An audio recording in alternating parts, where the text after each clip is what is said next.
in the truth.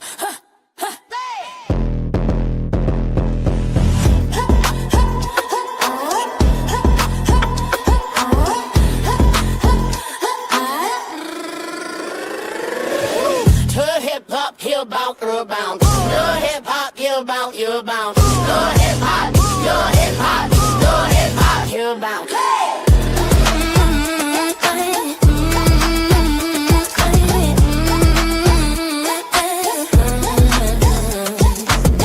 Truth in my head like a whisper. Very deep, no one saw it. I held the note before I knew it. Silent fires, I bring deposit. Rain came like grave, like grave. Rain came like grief, like grace. I didn't run, I let it trace. Every root, every scar. That's how I became who you are. The sun kissed my ground, the no one in it in. I didn't just learn, I became truth bloomed under my skin. Say that, what is bloom, God bloom, it's true. They didn't ask for the rain, but they gave me the proof. No, I knew when I bloomed in the truth. What is true? God bloom, it's true. They didn't ask for the rain, but they gave me the proof. No, I knew when I bloomed in the truth. Minds change when we realize that's I bloomed in the truth. Not by mimic, not by force, but by letting the note flow. I bloomed in the truth. I bloomed in the truth. Bloomed in the truth. I bloomed in the truth. Bloomed in the truth.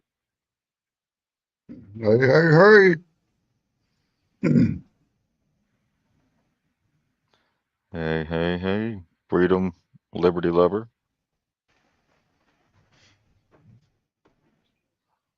Freedom, liberty lover. Glad to have everybody here. Welcome to the War Room. It is November 18th, 2025. Today's number equals 119. Right, you got the 1 and 8. So we had some blackouts today on certain parts of the country on the internet. Was it 30%? For a few hours, some people were reporting. Grove City, Ohio. Did y'all have anybody have any internet blackouts for a couple hours this morning? They said Telegram and Facebook was fine. I think it was other platforms. Anybody? Yeah, I dealt with that all day long between Cloudflare and Twitter and parts of AWS. I mean, it was a lot of outages this morning until about 10 o'clock. So there's a narrative that says maybe just the blackouts that we're seeing are a positive move for the interwebs, because the filtering servers, the ones that actually bounce the traffic, that when you put in, I need my pizza.com or whatever, that it finds the right server. And Cloudflare is one of those layered services that are in the middle of the web. So the Palantir tracking servers are either being put in place, and that's breaking stuff, or the dark web servers are being taken offline, and the internet's actually getting cleaned up. But there's definitely changes going on. I didn't see any outages today, but I was also outside most of the day when it would have happened. But I know that 30% of the usable internet was supposed to be down, I think was the number.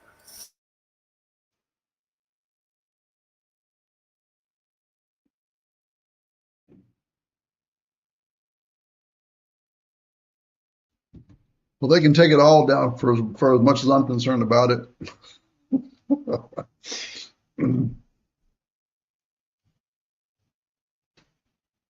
Right.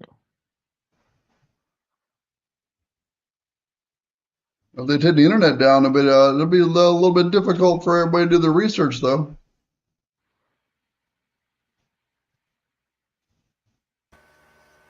The alphabet generation would lose their minds. Try and take a phone away from a phone addicted 13-year-old. Violence will ensue. And here's something else that was down for about 4 hours. ChatGPT I was down.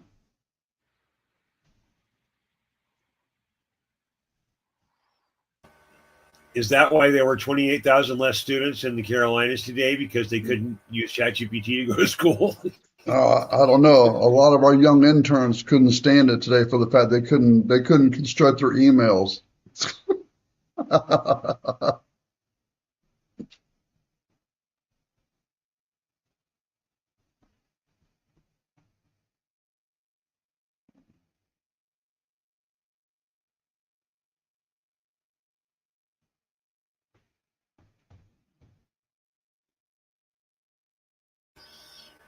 Sheepdog, have you got a lineup for us in the fray of information that's going on out there today?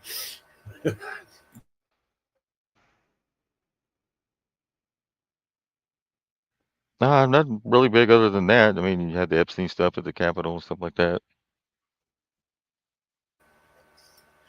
So the previous drops, like the Kennedy information and that Russian drop, which I'm still trying to get translated about Kennedy, it's super redacted and it's hard to search. Do you know whether or not the Epstein information was made, where you can actually search it? Or did they break it out in pictures of redacted pages like they've done in the past? Did you see any of it?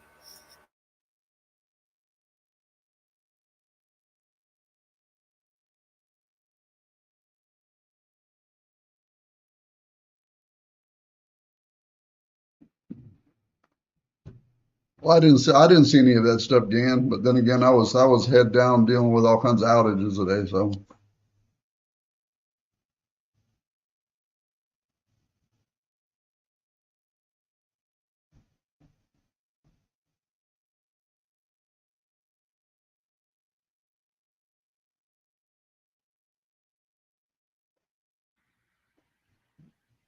Yeah, that's about it.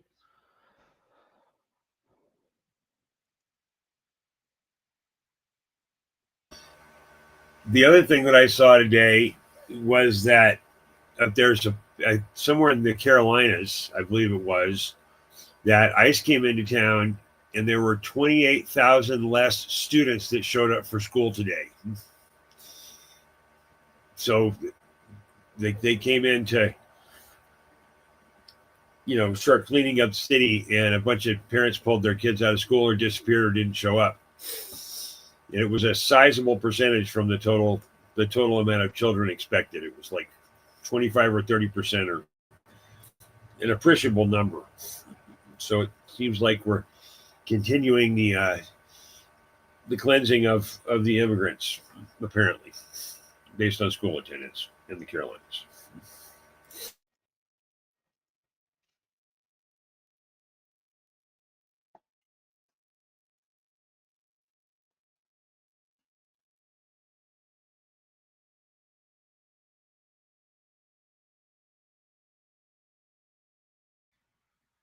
All right, you want me to go ahead and start presenting, or you want to go ahead and present what you were going to talk, what you had pulled up in the background, or what are we doing? you want to start off with that video again from about half of that video? Yeah, I'd love to take the first 15 minutes of that and have some discussion and figure out if we want to watch the rest of it. Can you cue that up? I'll go ahead and cue it up and get it playing. Stand by. Roger that. Thank you, sir. So I've been researching old documents a long time, and I've found this sort of cutoff right about 550, where it's all the information that I can find that's prior to the mid 500s is just wild stuff. So I found this video, and it uses supporting information from this era of books. It's really, really hard to find. And they just pick sort of one topic. It's about species and races. So, but here we go.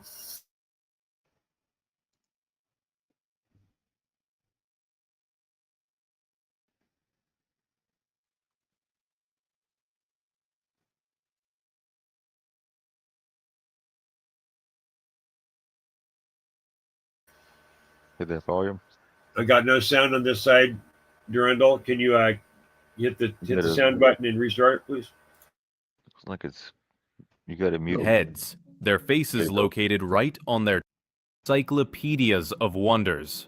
Alongside perfectly recognizable elephants, lions, and snakes, creatures that take a modern person's breath away came to life on the parchment. And among them, with a troubling regularity, appeared depictions of people without heads, their faces located right on their chests. We've grown accustomed to dismissing this as the wild imagination of our ancestors, as myths and legends born from a fear of the unknown. But what if that's not the case? What if these aren't fantasies but documented eyewitness accounts? What if the respected historians of antiquity, whose works form the very foundation of our civilization, were describing an objective reality that we casually dismiss today?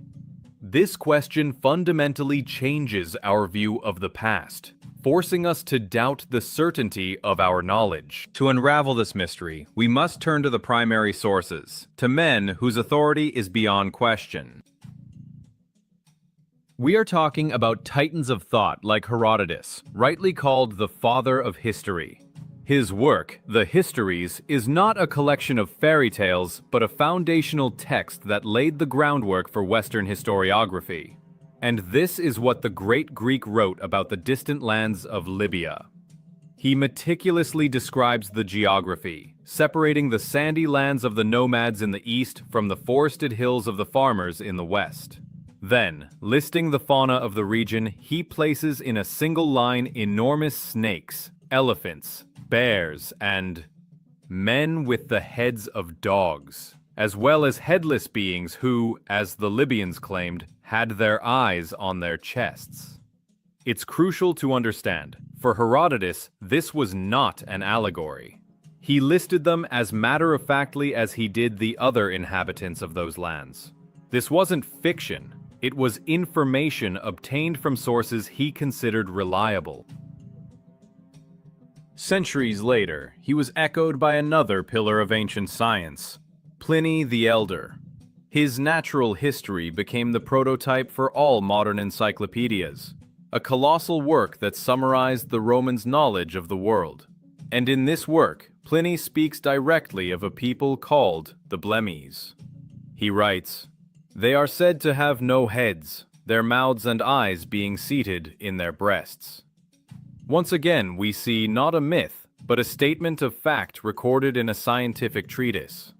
Skeptics, of course, will find a simple explanation. They will say that ancient travelers might have encountered African tribes who wore terrifying ritual masks on their chests, hiding their heads under cloaks. This would create the illusion that the face was located on the torso. But this theory seems too simple. Were such inquisitive minds as Herodotus and Pliny really so naive as to mistake a costume for real anatomy? It's unlikely, especially since their own works described other, no less astonishing peoples, which proves that the headless people were not an isolated anomaly. They were just one part of a whole, long-vanished world, inhabited by the most incredible beings.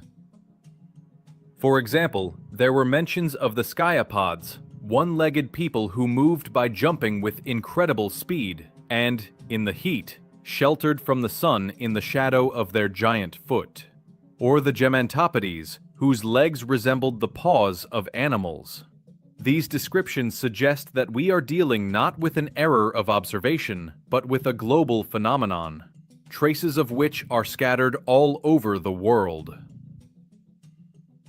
Let's delve into the very essence of these accounts, setting aside modern skepticism for a moment. Herodotus, in describing the remote corners of Libya, doesn't write a separate chapter on myths. He methodically catalogs what, according to his information, inhabits that land. In his list, the strange but very real horned donkeys and venomous asps stand side by side with the cynocephali, the dog-headed men, and the Blemmies, the headless creatures. For him and his audience, this was a single body of knowledge about a distant and dangerous world. He makes no distinction, adds no footnote saying, "Here begins the fiction." He simply relays the information, as any conscientious researcher of his time would. Pliny the Elder does exactly the same.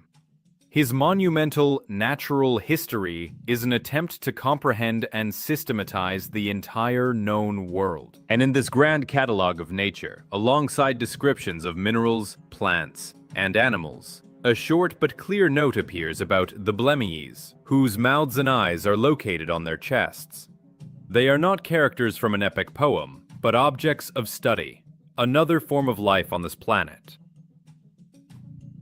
Of course, the simplest and most tempting explanation that comes to mind is an error of interpretation. The rational mind immediately paints a picture. A warlike tribe, seeking to intimidate its enemies, employed a tactical trick.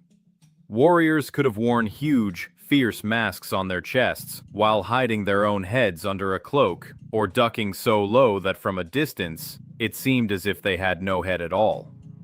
For an unprepared foreigner encountering such an army at twilight or in the heat of battle, the effect would have been stunning. This story, retold dozens of times, could easily have turned into a tale of an entire nation of headless people. It is a logical and convenient theory that allows us to maintain our familiar picture of the world. However, this neat version begins to crack as soon as we look more closely at the sources and their authors. To believe this theory is to admit that not only the greatest historians and encyclopedists of antiquity, but also the countless travelers, merchants, and soldiers whose stories they recorded fell victim to the same deception. Could such experienced and inquisitive men repeatedly mistake a ritual costume for actual physiology? It seems unlikely. But the main blow to the masquerade theory is the fact that the Blemmyes were far from the only strange beings described in ancient texts. They were just one of the so-called monstrous races. In the very same works, sometimes on adjacent pages, we find mentions of other amazing peoples. For example, the Skyapods, inhabitants of India or Ethiopia. These people, it is reported, had only one but enormous leg, on which they moved with astonishing speed. And during the midday heat, they would lie on their backs and raise their gigantic foot, using it as an umbrella to shield themselves from the scorching sun. The Greek writer Ctesias described this tribe in detail, as well as people with dog heads. This shows that the Blemmyes were not a random anomaly taken out of context. They were part of an entire lost world, a disturbing and wondrous kaleidoscope of peoples whose existence question the very boundaries of the human form. And, most strikingly, the geography of these wonders was not limited to Africa alone. Similar descriptions surfaced in the most diverse corners of the planet, in cultures that seemingly had no connection with each other. If the stories of headless people were confined to the Greco-Roman world, they could be considered a unique cultural phenomenon, the product of a single region's imagination. However, the most astonishing thing is that this image is not a local legend, but a global mystery. It surfaces in cultures separated by thousands of kilometers and centuries of isolation, appearing with an obsessive and inexplicable precision. This is not just a coincidence. It is a pattern that demands an explanation. Let's travel east to ancient India and open the pages of the great epic, the Ramayana. There we meet a powerful demon named Kabanda. His description is strikingly similar to the ancient Blemmyes. He had no head or neck, and his single fierce eye blazed in the center of his stomach, next to a huge mouth full of sharp fangs. His arms were incredibly long, allowing him, like a spider, to snatch his prey without moving from his spot. But Kabanda was not born this way. According to the epic, he was once a beautiful demigod, but due to a curse, his head was driven into his torso. He was doomed to remain in this monstrous form until the hero Rama freed him, granting peace to his soul. Here, the headless being is not just a curious animal, but a tragic character, the result of powerful sorcery. Now let's go even further, to the Celestial Empire, and look into one of the most mysterious texts of Chinese antiquity, the Shanhai Jing, or the classic of mountains and seas. This ancient treatise is essentially a bestiary, describing the mythical creatures that inhabited the lands of ancient China. Among them we find a deity named Xing Tian. This is no wretched creature but a formidable and indomitable warrior. According to legend, he dared to challenge the supreme god Huangdi, the Yellow Emperor.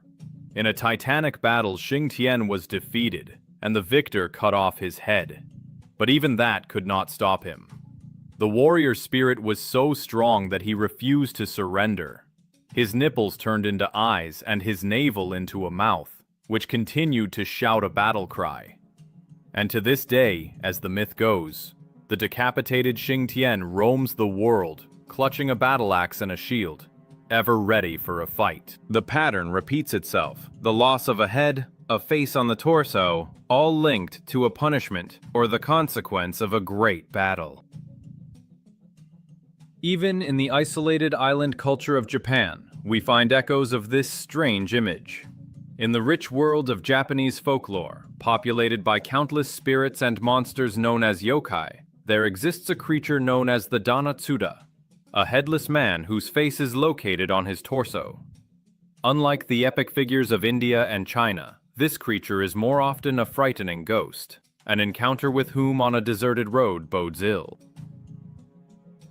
Now, let's pause and grasp the scale of this. Ancient Greece, the Roman Empire, India, China, Japan. How could cultures, separated by impassable mountains, merciless deserts, and vast oceans, create such a specific and similar image? In those times, there were no global networks, no rapid exchange of information. Stories could not simply travel between civilizations. So where does this startling similarity come from?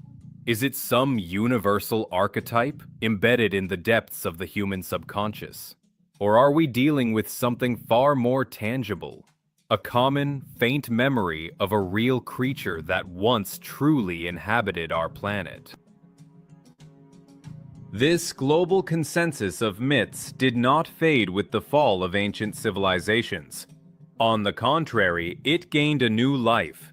When the knowledge of the ancients migrated to the scriptoriums of medieval monasteries, the stories of monstrous races were carefully copied and included in new books, bestiaries, and encyclopedias. They became an integral part of the medieval worldview, and at the center of many legends of that time was a figure whose name was known to all: Alexander the Great. In medieval chivalric romances, his real campaigns in the East were embellished with fantastical details. And according to these stories, the great conqueror did not just hear about headless people, he came face to face with them.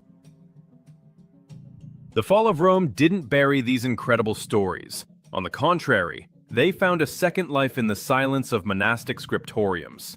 Medieval monks, transcribing ancient texts, saw the world differently than we do. For them, there was no clear boundary between the natural and the supernatural.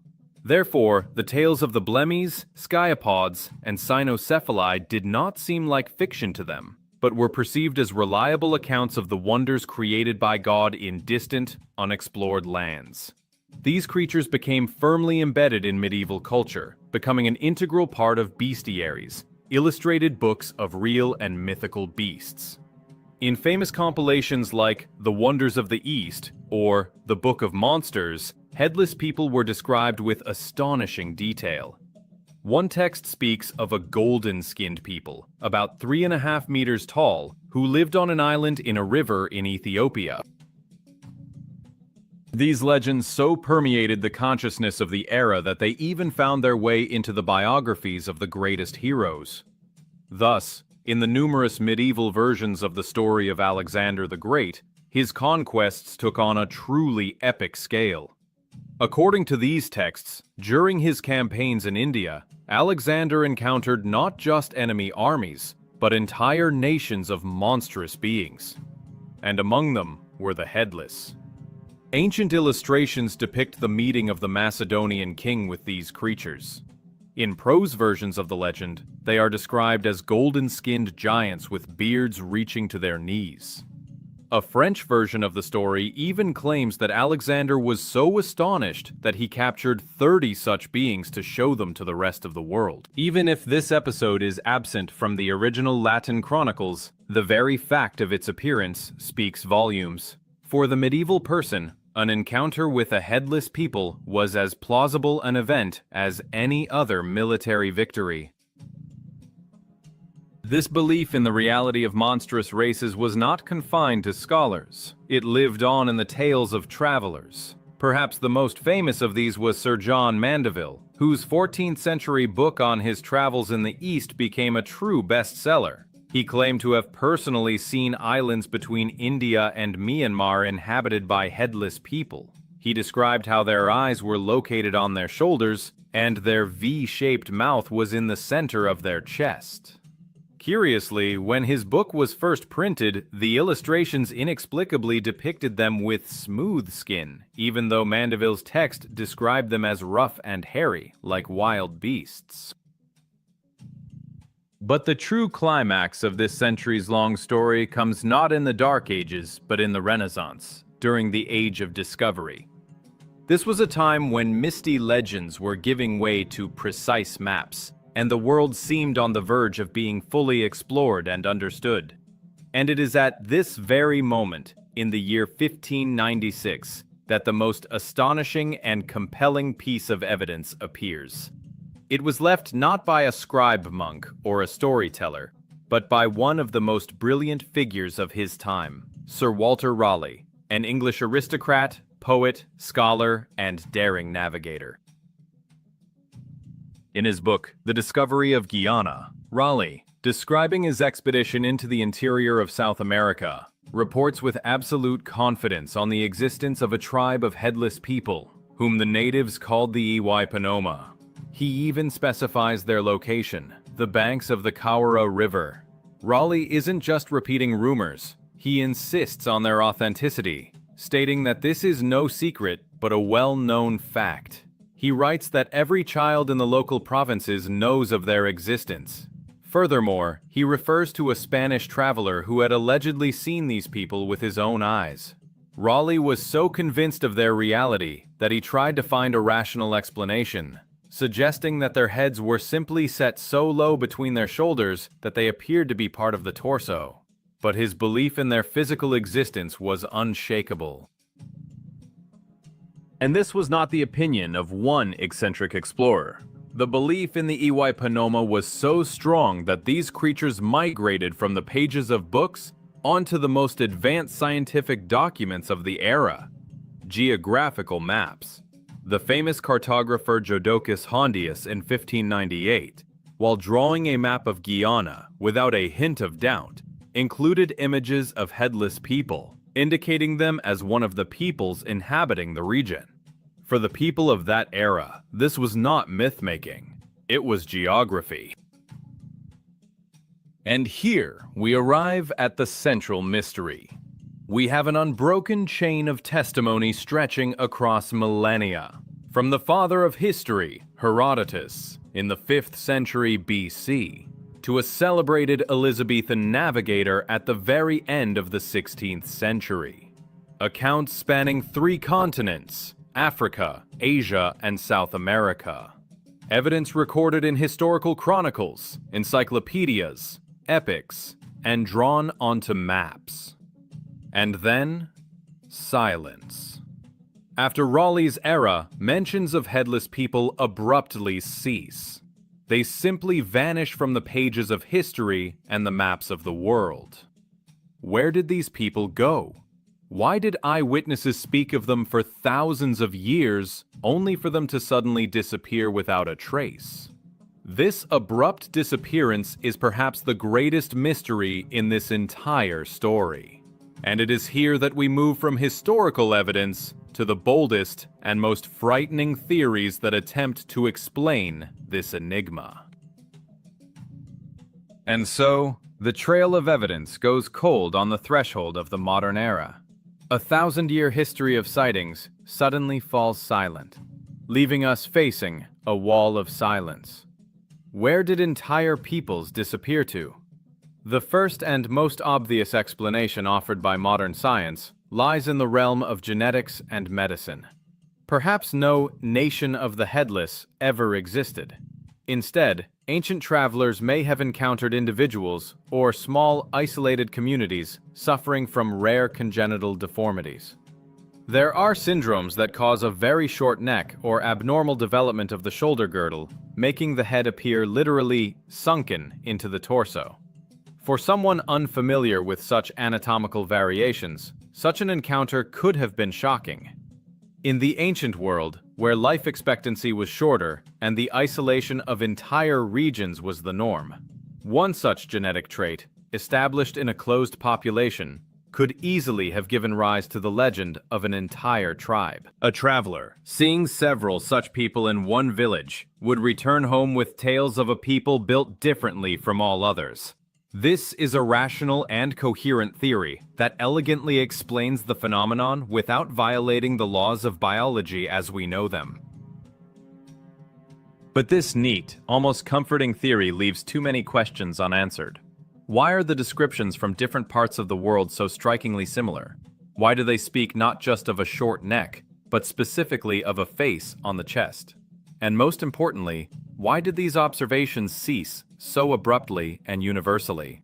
What if we are looking at the problem from the wrong end? What if this was not an accident of nature, but someone's malevolent design? Here we enter the territory of far more disturbing hypotheses. What if these beings weren't born this way, but were made this way? What if hidden behind the ancient myths are echoes of knowledge of long-lost technologies capable of altering human flesh itself? What if these were not the forgotten children of nature, but the victims of monstrous experiments? This idea may seem fantastic, but it finds chilling parallels in the most ancient and sacred texts of humanity. Let us recall, for instance, the biblical accounts of the world before the Great Flood. According to these texts, that was an era when the earth was filled with the Nephilim, powerful hybrids born from the union of the sons of God and the daughters of men. The Book of Enoch, an apocryphal text not included in the canon but respected in antiquity, goes even further. It tells how fallen angels descended to earth and taught humans forbidden knowledge, which led to chaos and the corruption of all living things. They created unnatural unions between humans and animals, spawning chimeras and monsters that defiled creation. In this context, the Great Flood appears not just as a punishment for humanity's moral decay, but as a global sterilization of the planet.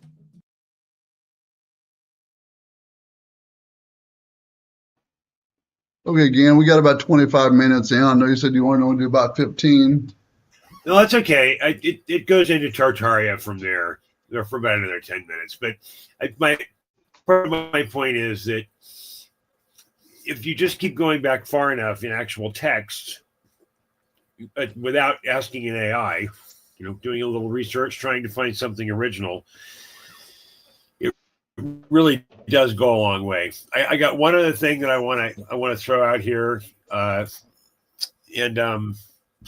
then I'll hand it over to Sheepdog. This will take just a second. So there's a guy named Ben Fulford out there, and I've been following Ben for a long time, and he thinks he's a journalist. He says he's a journalist, and he publishes like a journalist. But this supposedly dropped yesterday. Ben Fulford, situation update, November 17, 2025. Explosive. Never before confirmed intelligence reached us in the last 18 hours from a joint task force of P3 Freeman inside of Israel and the Iranian Revolutionary Guard. Intelligence officers and high-level White Dragon Society emissaries operating out of Tasmania, a Khazarian mafia's satanic cabal, has suffered a catastrophic, irreversible cascade failure overnight. And the final endgame is now locked in.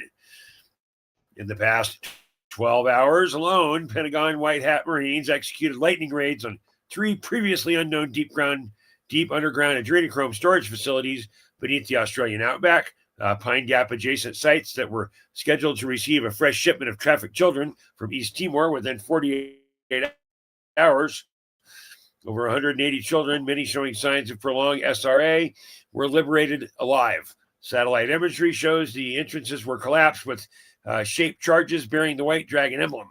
Australian SAS units loyal to the old satanic rule were ordered to stand down after receiving direct calls from the Pentagon's real chain of command. Simultaneously, Mossad dissidents report that 4 high-functioning body doubles, one of them a perfect replica of a European royal family member still appearing in public, were emergency terminated in a secure clinic outside Haifa after they began exhibiting, quote, consciousness bleed through and started openly talking, keep my cool, about the depopulation agenda on live feeds. The rail controllers panicked and ordered immediate liquidation when one double was caught in a hidden mic screaming, "The children's blood! It's running out! Bluebeam has been postponed indefinitely." Iran sources monitoring the Persian Gulf confirmed that a Khazarian mafia attempt to trigger a fake Antichrist manifestation event using next-generation holographic emitters mounted on converted oil platforms was physically neutralized at 4:42 Tehran time. Revolutionary Guard speedboats, acting on real-time targeting data supplied by the White Dragon Society, sank all 6 platforms in under 9 minutes. The scheduled Second Coming deception that was meant to justify global martial law and forced digital ID implementation has been permanently canceled. In Rome, P3 Mason insiders say the Vatican's Emergency Child Trafficking Coordination Office beneath the catacombs of St. Calixtus went dark at 2:17. The extracted 27 high-value prisoners and triggered a thermobaric device that turned the entire level into molten slag.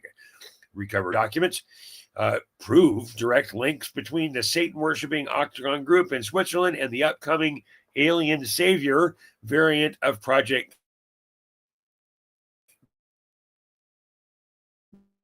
Bluebeam, now final 36-hour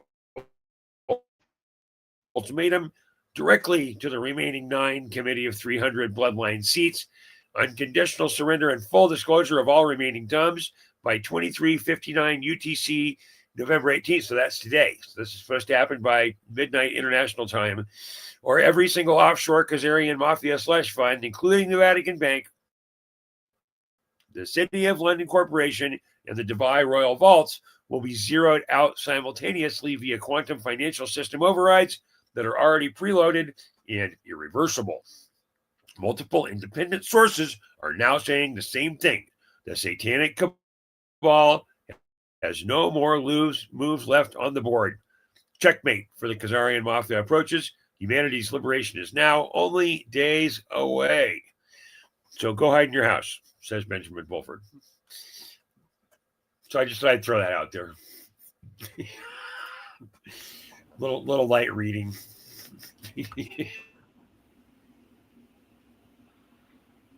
Whoa.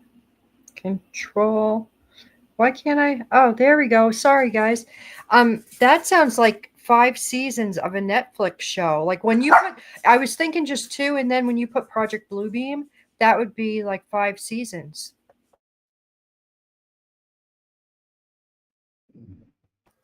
So that was like a binge watch upload. Yeah. Yeah, that guy has like 5 seasons packed into that.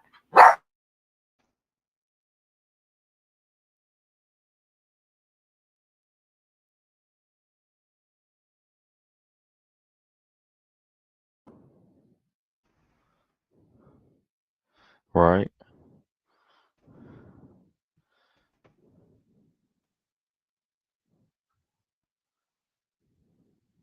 All right, so we got let me jump in here. Bring a little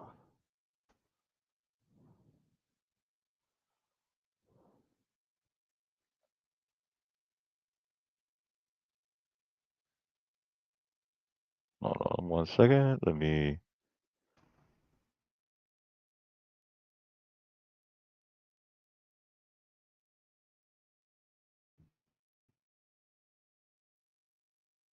All right, to go what we were talking about earlier with the blackouts and the unusual activity beneath Mount Rainier. Right. It's very cold, and this is from Mr. MBB333.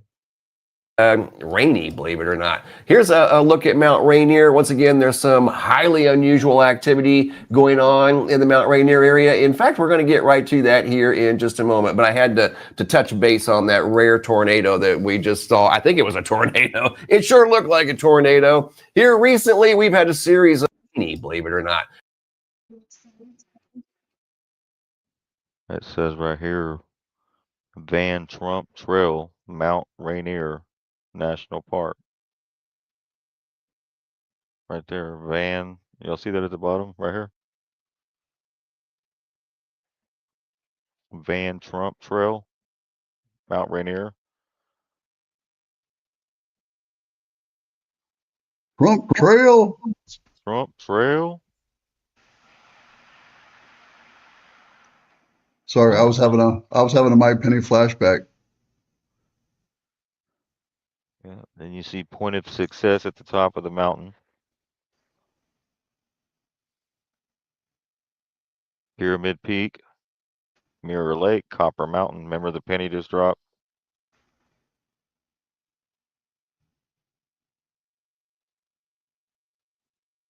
Here's a look at Mount Rainier. Once again, there's some highly unusual activity going on in the Mount Rainier area. In fact, we're going to get right to that here in just a moment, but I had to touch base on that rare tornado that we just saw. I think it was a tornado. It sure looked like a tornado. Here recently, we've had a series of CMEs and solar flares. I saw a post yesterday, I think it was, of a CME that was supposedly headed towards Comet Atlas. If you see posts like that, guys, just know that there's no way to verify that. We don't have anybody up there riding Comet Atlas with instrumentation, measuring the density of plasma waves headed its way. Comet Atlas was not impacted by a CME. It wasn't even close. We're going to talk about Comet Atlas tomorrow. There's some new information about Comet Atlas that we're definitely going to talk about here in the next 24 to 36 hours. Once again, the solar storms have things stirred up. As we know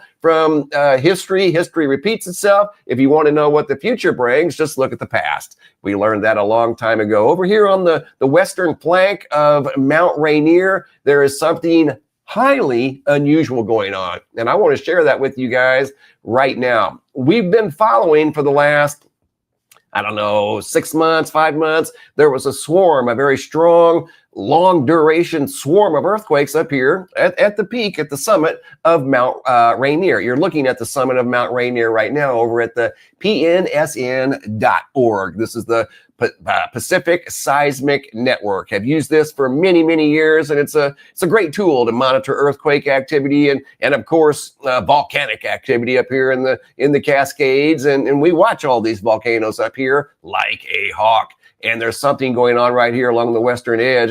In fact, a viewer shared an email with me. They noticed it as well. I check in up here every day too on the volcanoes, Mount Hood, Mount Adams, Mount Rainier, everything that goes on up here, because we watch the earthquake activity up here very close. But this is something that is ultra highly unusual. Let me show you what I'm talking about. Right here, this seismograph is called the Star Seismograph, St. Andrews Rock, Mount Rainier. This is today. This is literally right now as I do this video. This is evidence of something big. Okay, there's something going on the western flank of Mount Rainier. But let's not talk about today. Let's take a look at yesterday. You want to see what yesterday was showing? Here we go. Even more activity, a steady hum along the western edge of Mount Rainier. And this was following the geomagnetic storm And that is no coincidence. Trust me, that's not a coincidence. Let's go to the day before that, the 16th. Look at this. Started showing signs of activity. And basically the way I'm interpreting this is magma on the move. And we've talked about in the past many times, following large solar storms that impact the Earth, they do tend to stir up earthquake activity. They do tend to stir up volcanic activity. It happens way too many times to be a coincidence. Let's go to the previous day, the 16th, and you can see right where it began. You can tell something triggered right there, lasted for 1, 2, 3, 4 hours. Things got quiet. That was kind of like the calm before the storm. It felt the energy, and then there was full contact right there. And it's been like that ever since. It's still doing that today, literally right now as we're doing this live stream. We're sharing this information together. And it looks like, guys, it's getting stronger. Notice the signatures on this graph here compared to yesterday. Look at yesterday's. See how they're smaller and a little more blended together? That's telling me that the frequency was faster and closer together.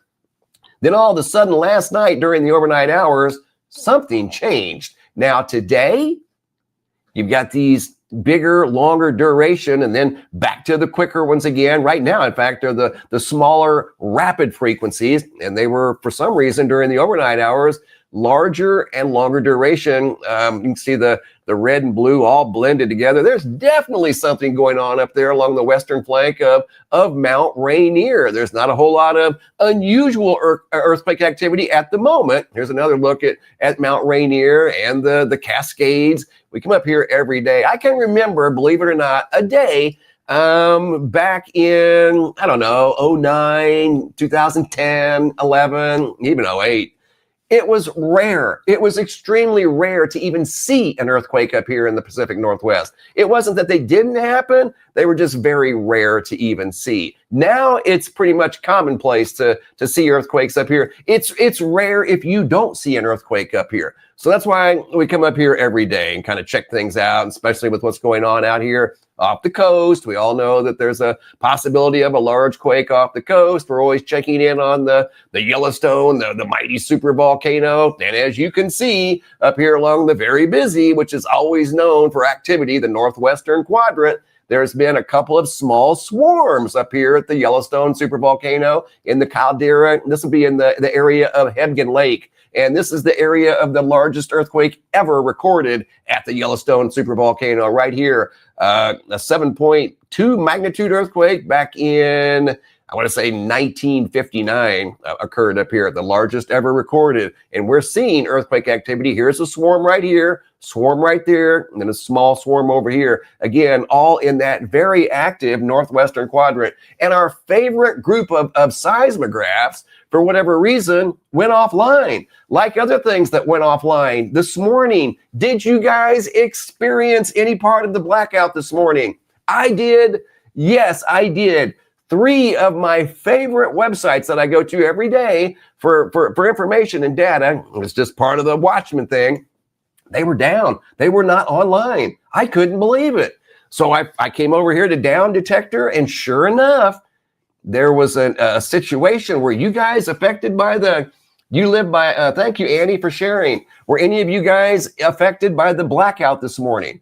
I don't think there was any power blackouts, thank goodness, but there was an internet blackout, which is just as bad in today's world because all of us, we use the internet every day in some capacity, you know. There was an internet outage this morning. Yes, here in Austin too. Thank you for sharing. Gazella, Maine, yes, for 2 hours. Rick, blackout, maybe because I don't get online much. Thank you, Olivia, for sharing. Cochise County, Arizona, welcome.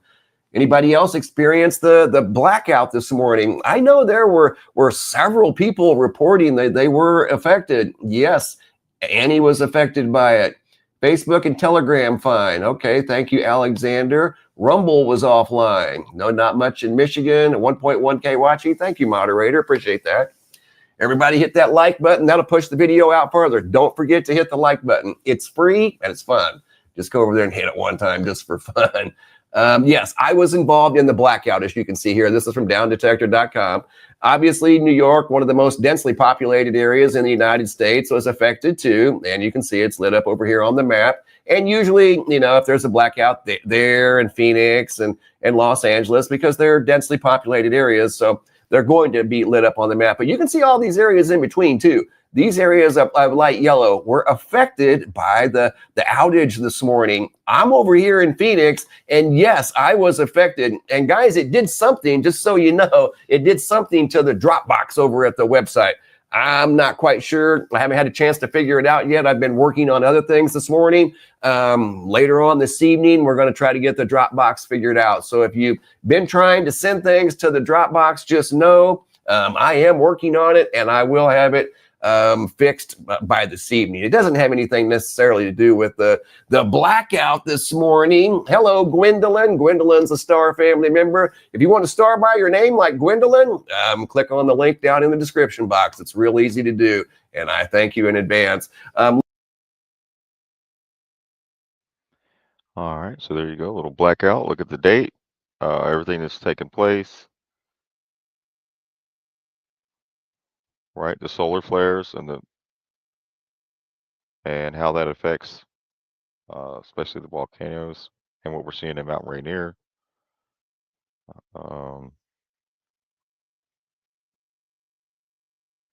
Here's some more of those. But not much. And there's a rogue. It's not necessarily rogue, but it comes around once in a while. You'll be able to see it. Let me zoom in over here on this is the C3. This is the wide field of view. All right, do you see something moving here that kind of looks out of place? We're going to have a little fun here real quick. I remember the first time I saw this many years ago. Man, it got me. I just knew that there was an asteroid going through the inner solar system headed towards the sun. Let me zoom in a little closer. See it? See how it's moving faster than the background stars? Do you guys know what that is? Anybody want to take a wild guess over there in the chat? I'm looking at the chat right now. Let's see who's got this. I remember the first time I saw it, I swore there was an asteroid coming through, but now I know what it is. Because it tricked me once years ago, and I learned from it. You know what that is, guys? I know it's a tough one. It's like, okay, you're probably thinking, oh, it's a background star. Anybody want to take a guess? 3i? That's a good guess. I respect that. Good guess. Asteroid coming unhinged. Uranus? No. J Cape. One of mine. There you go, guys. Good guess. If you were guessing, I don't know. You maybe knew already. Thank you, Ray. Yes, Stephen, that is Mercury. Yes, it's moving in. I believe it's what they call that, prograde when it goes up, retro when it goes down. So it is moving across the screen from left to right as they do when they're in between the Earth and the sun. That's why it looks.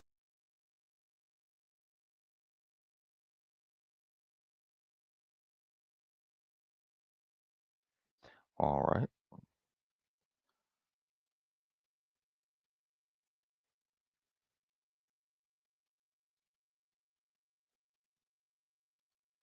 We have Sabrina, a little bit of Sabrina Wallace here. Here's another one I want to show real quick. The Economist magazine cover and what that signals or could signal. So we could look at the art right here.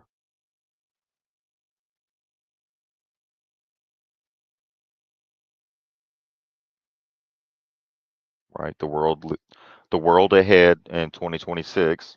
Geopolitical drift opportunities for China after Gaza, outlook for the Middle East beyond Ukraine's Russia's next moves. The global economy is a crisis brewing. Sporting values, political football, weight loss drugs, the next generation.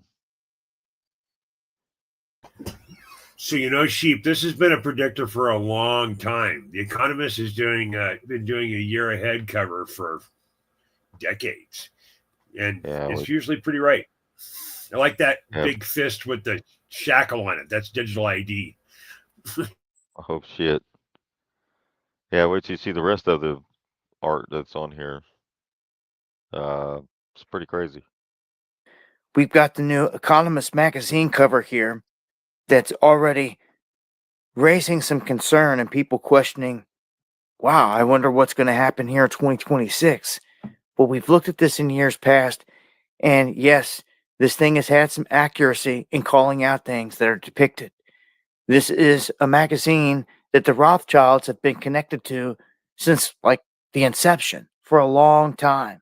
Even though they were recently talking about trying to sell a portion of it, they're still connected, and this magazine is made kind of for the elites, and it's their way, as I see it, to telegraph little things that are going to come, that are expected in the time ahead.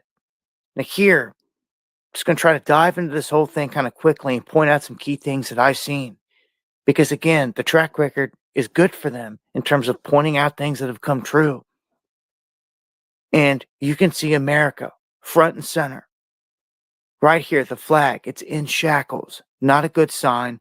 On its birthday, 250, which happens 4th of July of 2026. Now, there's a lot going on here. And you'll see plenty of robots, drones, bombs in the background, blasts, fires on the horizon, ships, and even a satellite or two. This one is shooting at a vessel. It's a weapon.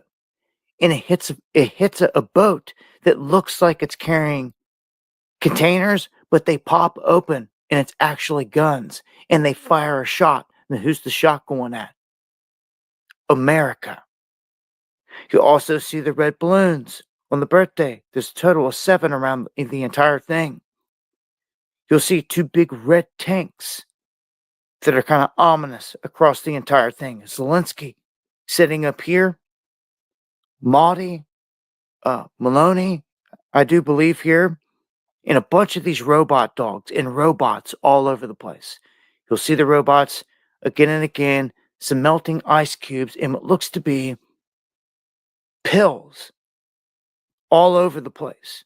Some are going to say they could be Tic Tacs, UAPs, UFOs, all this other stuff, but they look like pills, different colors, same size, the round ones and then the oval ones all over the place. And I'm going to come back to the center here for last. Let's look at the bottom because I'm going to point out you're looking at one big soccer ball. This is a guy down on the bottom kicking a soccer ball. So I looked up quite a few things from what I've seen in this because things stood out. You know, where's the World Cup going to be for 2026? Where's the Olympics going to be? Because I noticed I seen someone running, but then I seen fighters. And then I seen someone with like a javelin. And then I seen a skier. And I looked up the Winter Olympics, which are going to be held in February, coming up pretty quick. That's going to be in Italy for 2026. So you can see the robots again all over the place, the drones. And what I don't like more than anything are these freaking 2 big needles one on each side here. Red wine spilled all over the place. It's war. It's a theme of war. See a guy over here, the shoulder launch missile, more tanks. It's a theme of war, attacking America on its birthday, from what I can see. America getting put in shackles. Looks like a global police state. Minus these little dudes on like a Hebrew boat over here, like doing some kind of ritual. Let's go to the center because this is the biggest thing. It's the most ominous. It is Trump pointing at X marks the spot, and it's an X over a graph. And this signifies to me with the money, the economy is going down as it shows on the graph, and the swords are on top of it. He's pointing at it. Trump is on record saying he was sent to reset this whole thing, and they're about to do it. And I've told you, by April or May of 2026, they're going to put a new guy into the Federal Reserve to replace Powell. And they're all about pushing this Mar-a-Lago Accord, which is all about rolling out a reset of everything for everyone that's been sleeping on it. Right? So now they're showing you, they're telegraphing. in their sigil magic here on the cover of their elite magazine, because commoners don't really read this or look at this. It's made for the elites. It always has been. Okay? But you can see Putin, Xi Jinping, Netanyahu here, and Trump all surrounding this event. And again, this is the biggest thing to me. It is signifying an economic collapse. Look at Japan, Germany, France right now. Look at the money going down. Look at the gavel. Judgment. And a tattered dollar sign below it. Oh yeah. There is economic doom coming, forecasted off this cover. That's for sure. War all over the place. Accelerated. And you can see Zelensky sitting over here by himself and all this. Yeah, man. I see war and economic downfall and potentially an attack on America on its birthday. That's what they're showing here. Missiles all over the place. They're actually shooting at the birthday cake, which is on the 4th of July, which they're supposed to be having a big UFC event at the White House. There's even fighters right there. It's what I see in a nutshell. I wanted to share it with you and to say, hey, look at what they put out here. And they've been known to hit spot on certain things in the past. And there you go. That is a look at it right there. I'll go into it in further detail on the next live stream. Join me. Going live Monday, Wednesday, and Friday, 9 p.m. Eastern. Right here on Tabu 7. Much love.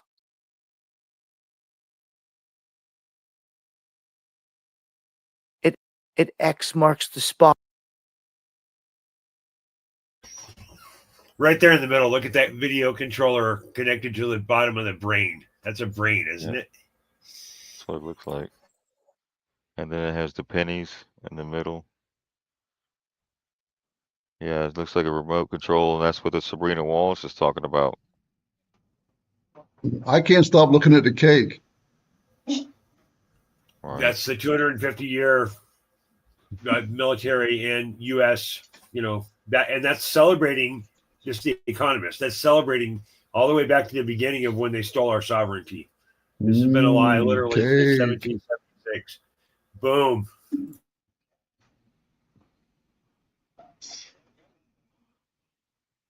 All right. So we have the pennies. It is officially the end of an era. The U.S. Mint produced the last penny on Wednesday. It's amazing. Whether you love them or hate them, the coins will likely phase out. It's going to take a couple of decades. But our Nikki Hauser learned what this actually might mean for the future of your money. Coins have been out of style, but now they're being taken out of circulation. After 230 years, the U.S. Mint produced its very last penny this week. I mean, I think it costs somewhere about 4 cents to produce a single penny. Ben Hansen, who teaches finance at MTSU, says it makes financial sense. He expects the supply, nearly 300 billion coins, to slowly dwindle in the coming decades. Of course, this will take time during which pennies will likely grow in value, but so might the goods we buy. Companies may then start pushing cashless even more, or round up or down on their current prices. I don't know how many prices are marked at $3.99. So it'll just go ahead and say $4 now. So just in my jar in there. While many question the future of money, Mary Hance, who you may know as Mrs. Cheap from Talk of the Town, is looking into the past. And when we started, it really was largely pennies. She started her penny drive with Second Harvest Food Bank 16 years ago as a way to put the otherwise forgettable coins to good use. Now that pennies are on their way out, though, it's bittersweet. But whether it's modern payment or a classic penny, it still goes a long way. At first, it kind of bothered me, and I really had toyed with the idea of not doing the drive this year. But when I saw the need, anything we get is more than they had. And it's a pretty good bang for your buck, or your penny in this case. Nikki Hauser, News Channel 5. That's exactly right. Listen to this. Over 16 years, Miss Cheap's Penny Drive has raised more than $2 million for families in need. That's a lot of pennies. If you want to get involved donating pennies or any other form of payment, you can. Just head to our website to learn how to do that.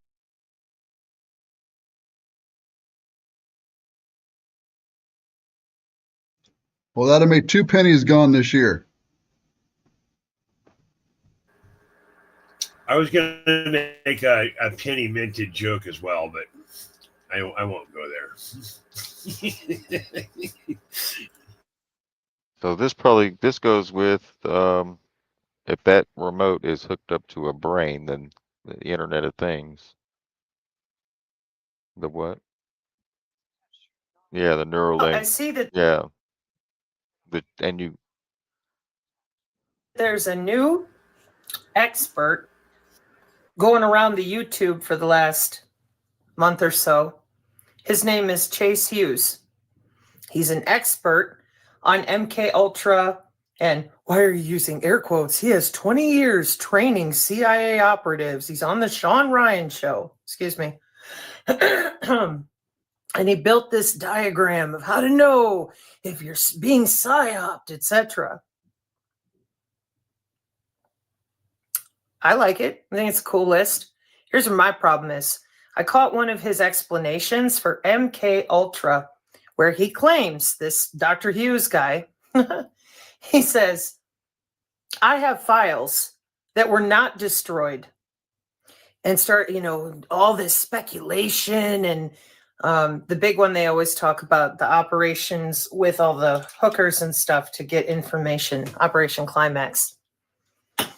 And then you get to the end of the clip and Sean Ryan says, well, what was it for? And I don't know. It was such a big program. Oh, okay. Psychologist, huh?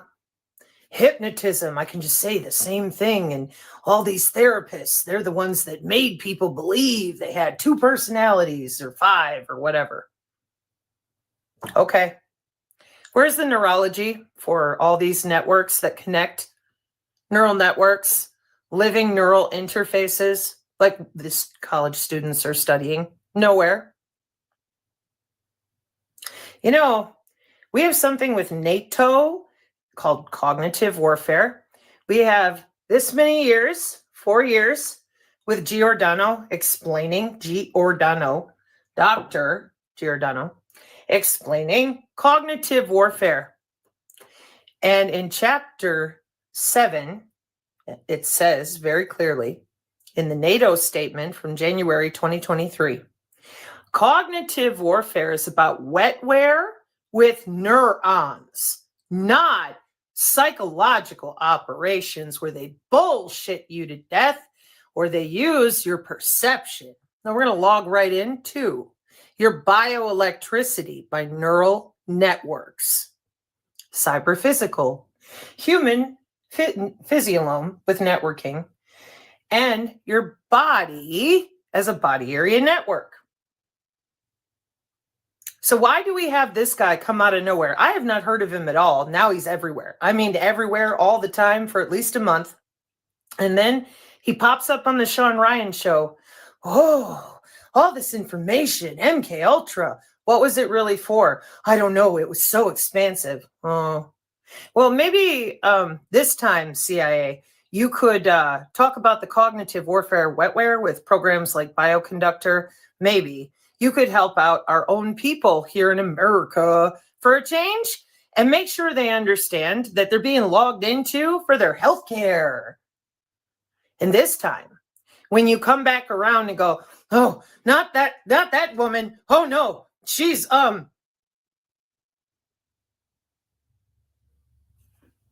by the metrics physiologically accurate for healthcare 4.0. Mm-hmm.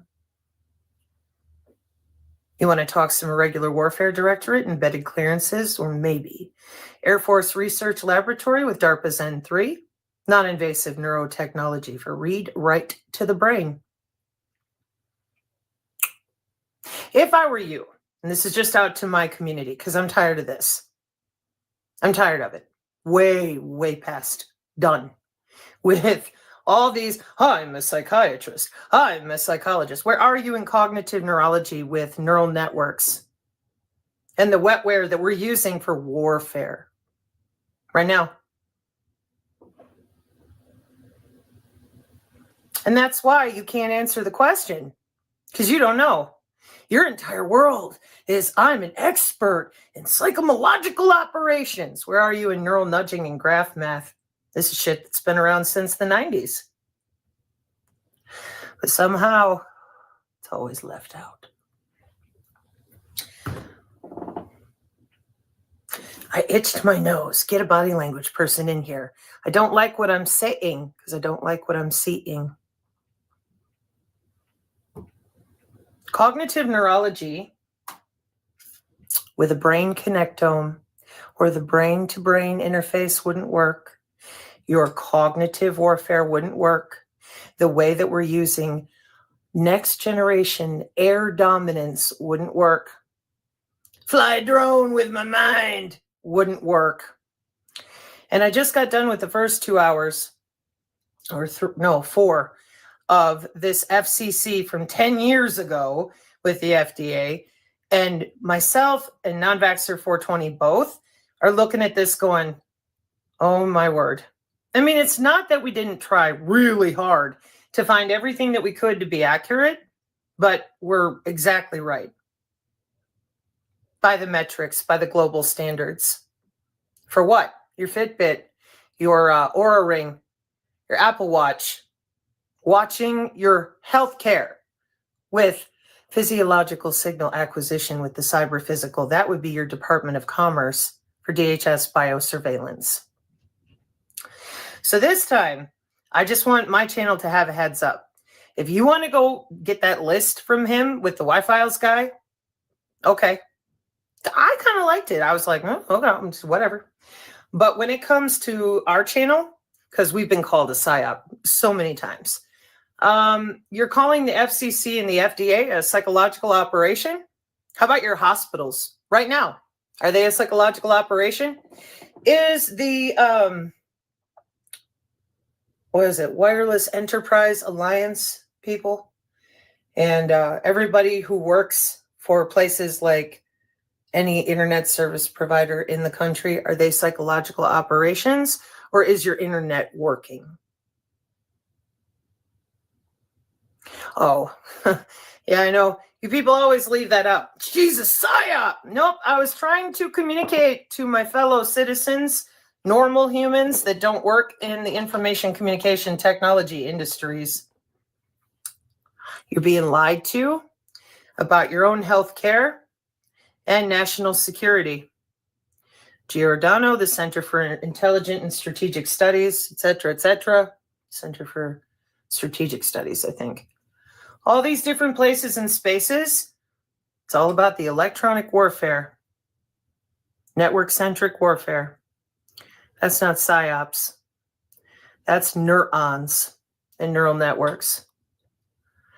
And I don't want to see any more wasted time on psychomological operations that have nothing to say about neurology, the body area networks, the remote viewers. Yep, until they made the band's commercial.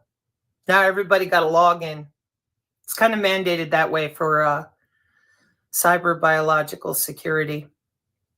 So I really wish we could get a professional out there who would talk about the brain-computer interface industry, because we just got done with another rush of fraud about how random civilians needed to give a bunch of money for another random group of people to go tell the international standards committees, plural, at the ITU what to do.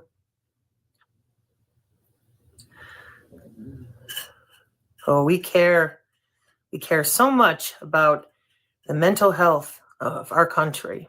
Then by all means, roll up another psychologist to go, well, MK Ultra, I don't know, but I can bullshit you to death. Here's a list to kind of avoid it and watch all the body language and all these other things. Okay. Where's the remotes?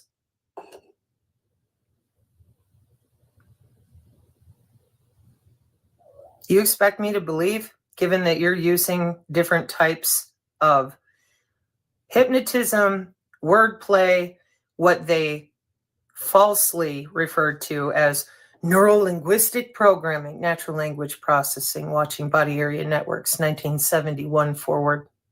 Got NASA server documents too. Getting really tired of having to be the only one out here going, that's not the warfare we're using. Well, that's part of it. That's what they were working on. Well, if you were going to tell people what you're actually doing with their digital twin systems for IBM Business, Healthcare, Agentic AI, they would know they're connected by their own electricity. Period. And maybe it's advanced signal processing. But you still continue to put out professionals. And this is no reflection on this gentleman. I think he seems like a nice guy, whatever. But when you leave out neurology again, how are you helping? You didn't tell anybody anything new. We've all been dealing with these psychological operations the whole time. So in my opinion, throwing this guy out there, we all know the Sean Ryan show is a platform for the IC, intelligence community, doesn't help anyone. Nobody.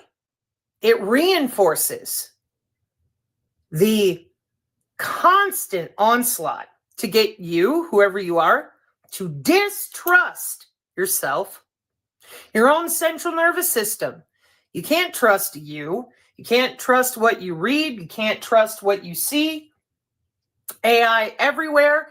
People constantly changing stories, driving narratives in big old groups with consensus. Where's the truth?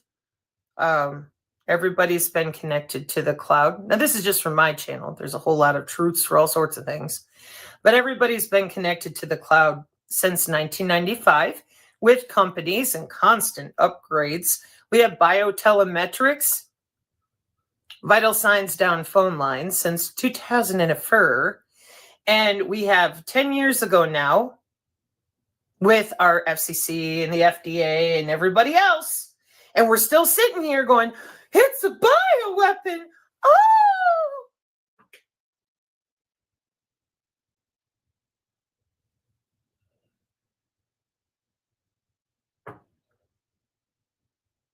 I feel so bad for our college students.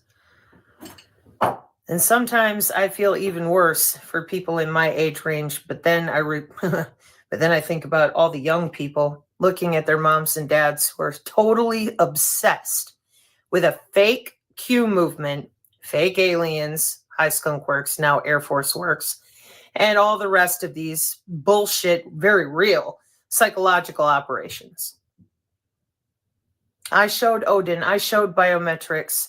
It's the Keybase app, NGO, and the Pegasus. Hey, Irregular Warfare Directorate, Signals and Signature Reduction Management. Any of you want to just kind of ease people's stress? No. But you'll go out there and scream, China, they're invading us. They might be hacking people, but you won't even tell them that they're connected to all these feeder grids with low Earth orbit satellite and the Starlink directly to their brain tissue. Via the smart meter on the house, too. Well, don't worry. Got plenty of paperwork on that now. Just got updated in 2023. It's called biotelemetry. Well, that's for our healthcare and drone warfare, mosaic warfare, network-centric warfare. Exactly the way I laid it out over 2 years ago, reading the updates for software-defined networking and network function virtualization. But it's all fake. They're not really taking readings. Oh, yeah. No, I mean, no. The photonics networks here in the United States. Oh, yeah. That only goes back to 1880. You're good. I'm sure they have no idea what they're doing. They haven't had plenty of time with Bell Labs in 1931 and then all that time in the Cold War after World War II. And here's ERDA, infrared, 1993. What's the terahertz? I have no idea. That's how you got away with telling everybody med beds. Those are terahertz with vital signs. Now we just gave $50 billion to anybody using them. So in the event there's an Ebola outbreak, according to their discussions in 2015, you can get in and out of there with a remote ventilator. Oh, I already went over Virax having Ebola in Marburg on a button press 2 years ago. Like, what's this for? Who's heard of Marburg? What's going on? Kind of like that other guy up in Ireland. So It's great to have another CIA person out there to tell you how stupid you are, that you can't trust yourself. It's wonderful. And same dude told Sean Ryan directly, I have no idea what MK Ultra was for. Oh, no clue in the whole world. Chapter 6, NATO statement. I'll leave you a link. That's bullshitting people with words and perception and the rest of all your little toolkit. But chapter 7 is about logging into their bioelectricity, their literal, physical, neural topology, cellularly, body-wide. That's not a theory. It's part of the new healthcare system. But more importantly,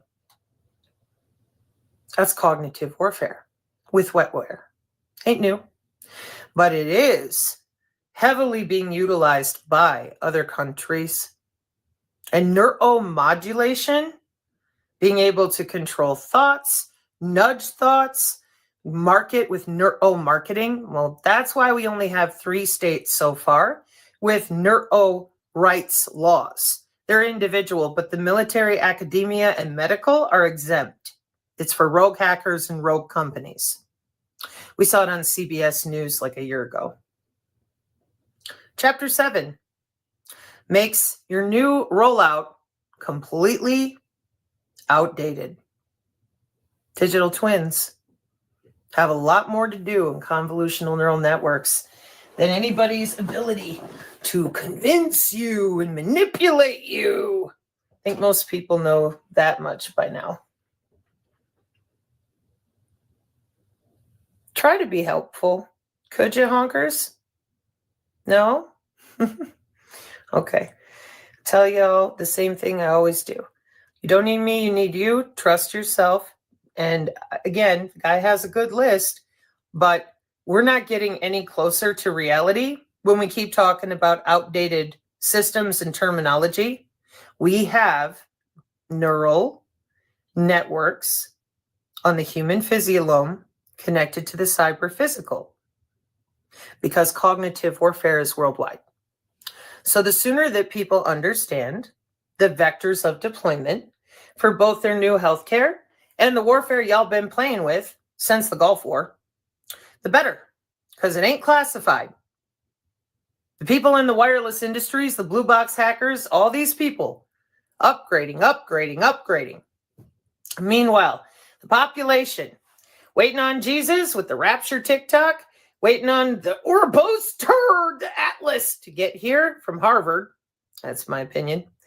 And all of these other operations for these cults everywhere, built around specific creators, grifting off the bullshit queue, grifting off all sorts of garbage about white hats, and allegations of our military that are not real. So, to the White House and anybody else who cares, do you seriously want to leave every American citizen a red shirt out here? Because so far, that's the track you are on. Nobody in this country needs to be in this position. You're putting them there. Tell them about their health care. Tell them about cognitive warfare. The amount of jobs and the amount of young people in these industries networking for jobs after college and while they're still in. Right now, even with all your, everybody's losing everything because AI, blah, blah, blah. Agentic AI. Same systems, same blockchain, Bitcoin, cryptocurrency deployment, same W-band blockchain, electronic health records. No MK Ultra, no voice to skull, neural networks, LSVR, neuro journals. No fear. Otherwise, you know as well as I do, it's Red Rwanda for real. In pockets, up in here.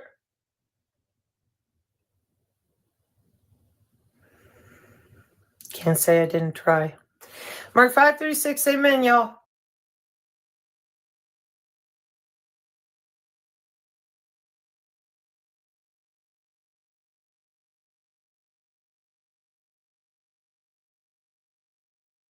There we go. So we got NATO, right? So that brings in Truman when that's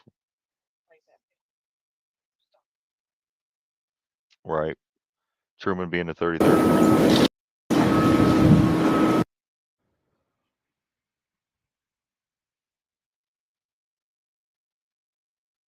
Right. Let me go to let's pull up Harry S. Truman.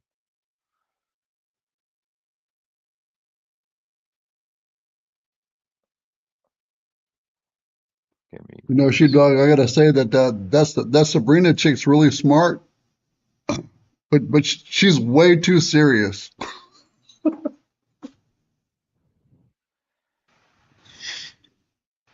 Yeah, everyone's. Yeah, it could that some of that just having so much knowledge on those things could really be a stress factor as well.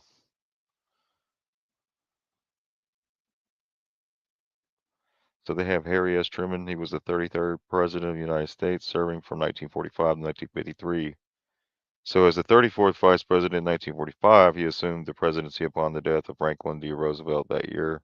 Subsequently, Truman implemented the Marshall Plan in the aftermath of World War II to rebuild the economy of Western Europe and established both the Truman Doctrine and NATO to contain the expansion of the Soviet communism, right?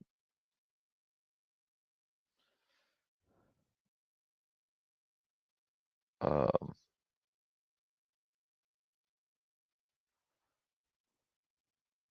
so we go right here to this. Yeah, Harry Truman, he was a Freemason, right? 33rd, and became a member in 1909. He later served as a Grand Master of the Grand Lodge of Missouri and achieved the 33rd degree in the Scottish Rite. Kansas City, Missouri, KC 33. So then we have right here, let's go to what we've seen today. For a second, with the President Trump shows Saudi Prince Mohammed bin Salman the Presidential Walk of Fame. This was today.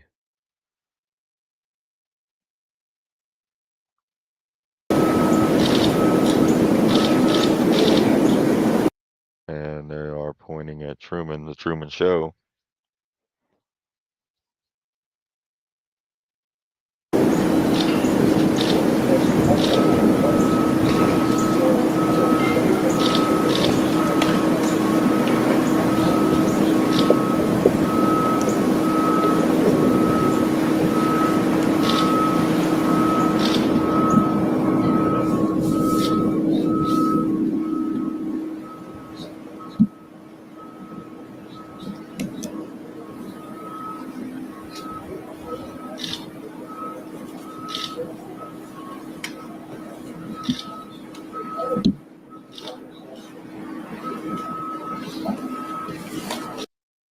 As you can see, they stopped in front of the Truman thing, but then they walked past the rest, right? And you see it paused on LBJ and Kennedy in the auto pen. Of course, they're going to put that up.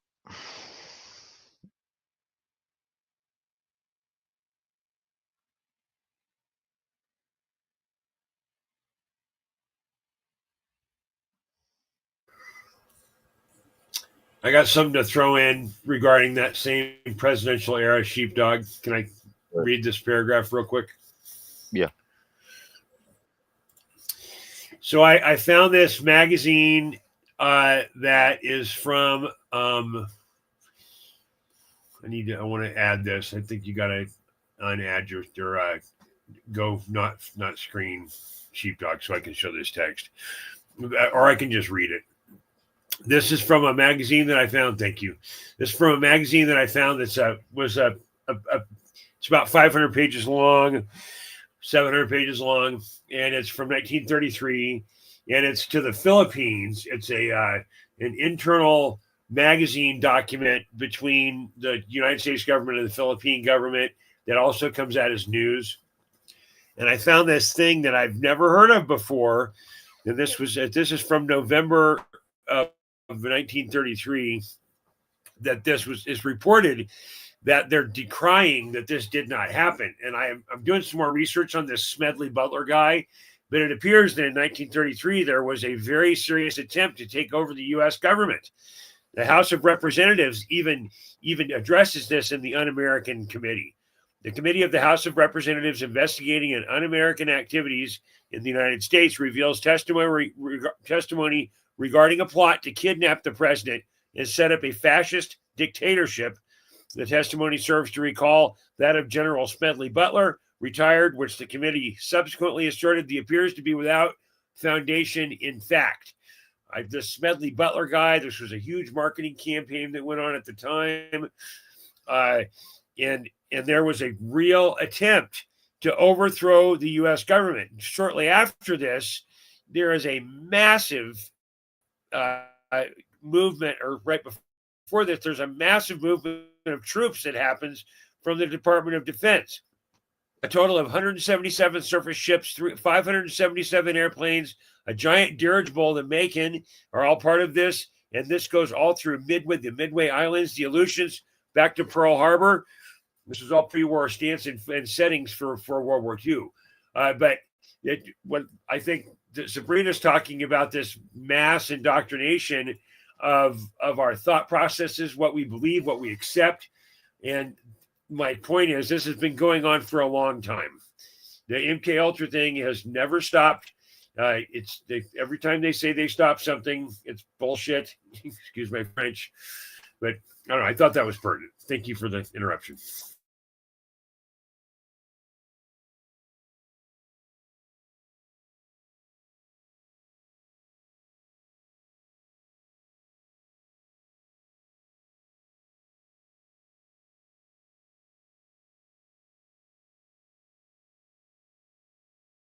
All right. Thank you for adding that. So we're talking about the penny drop. We also showed, I want to point out on this, the artwork here real quick.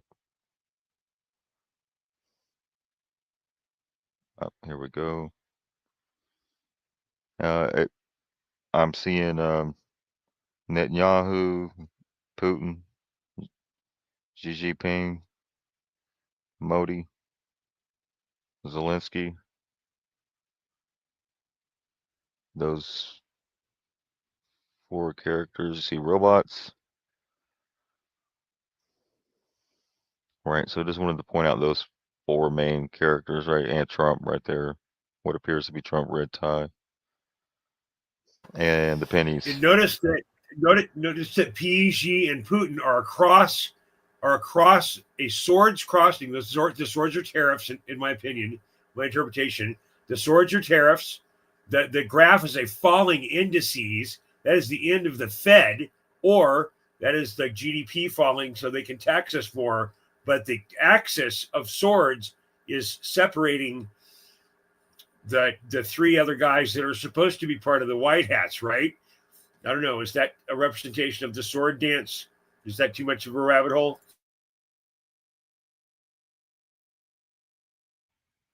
Yeah, they just had a meeting with Saudi Arabia, got $1 trillion investment.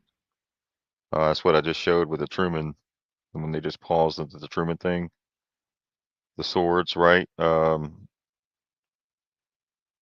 were talking about, well, what do you think about the victims of 9/11? How should they feel about this meeting today? And he was like, bin Laden was created to keep this meeting from taking place, so that we would never come together. The nations. They were basically, I guess, using 9/11 as a way to keeping countries from coming together, trying to keep us at war, constant war.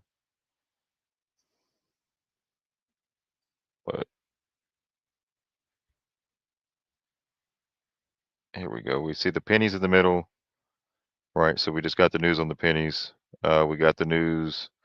There was a barge here recently stuck in the Bahamas that was abandoned, with a tugboat barge with containers all on it. So I thought that was interesting. People are starting to loot it or whatever, but it's stranded on a reef. And, but here is the penny. He's going to talk about that real quick on here.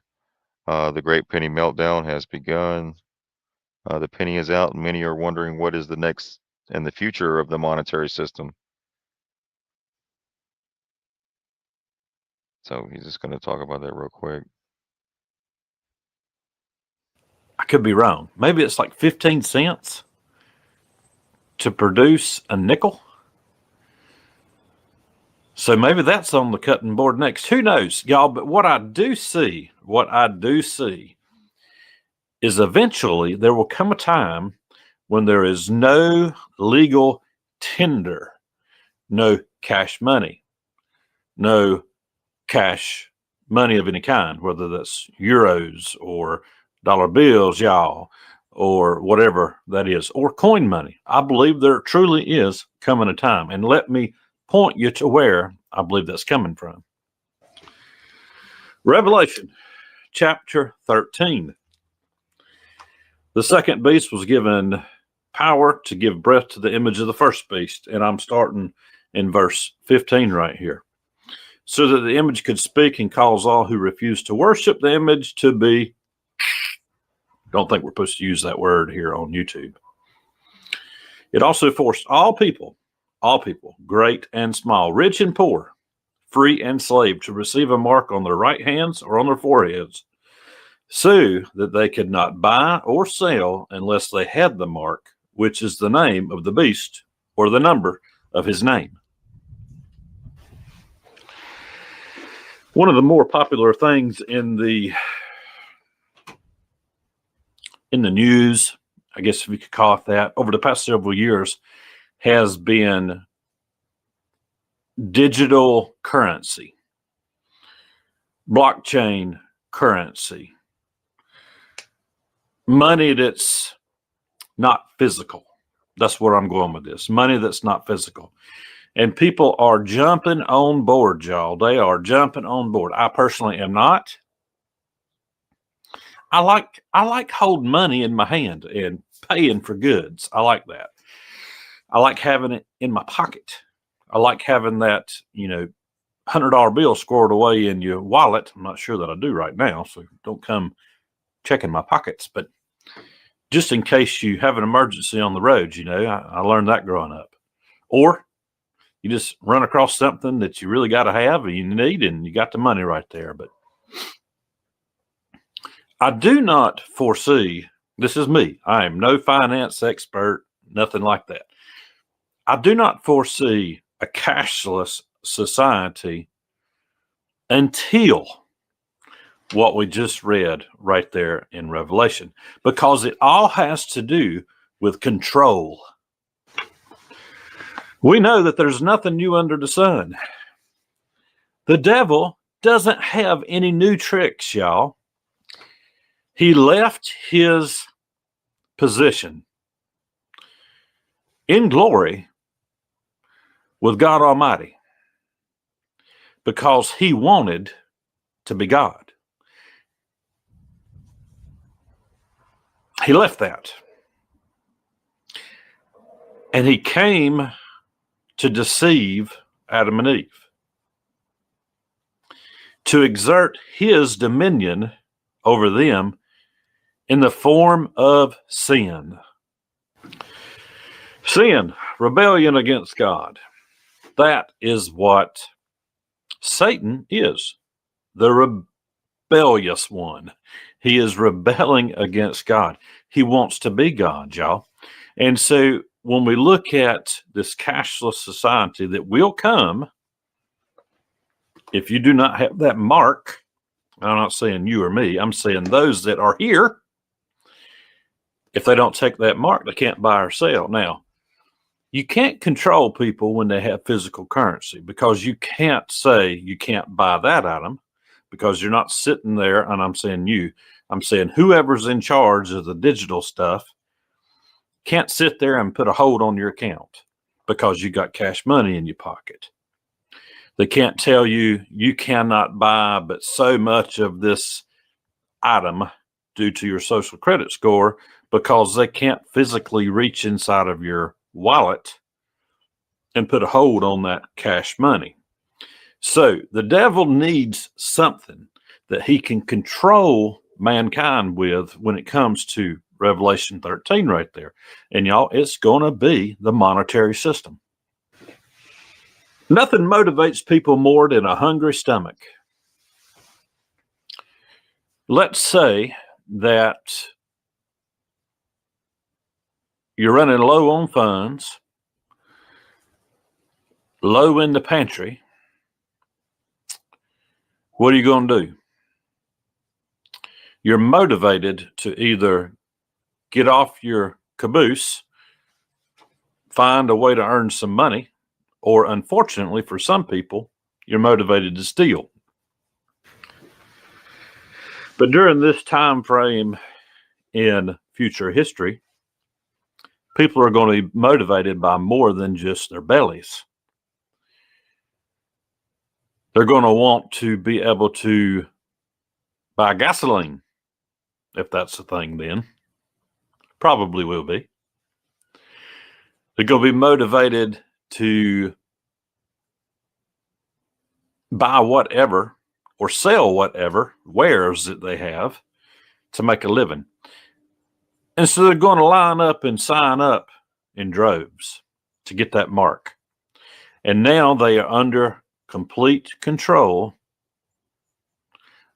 of Satan's government, y'all.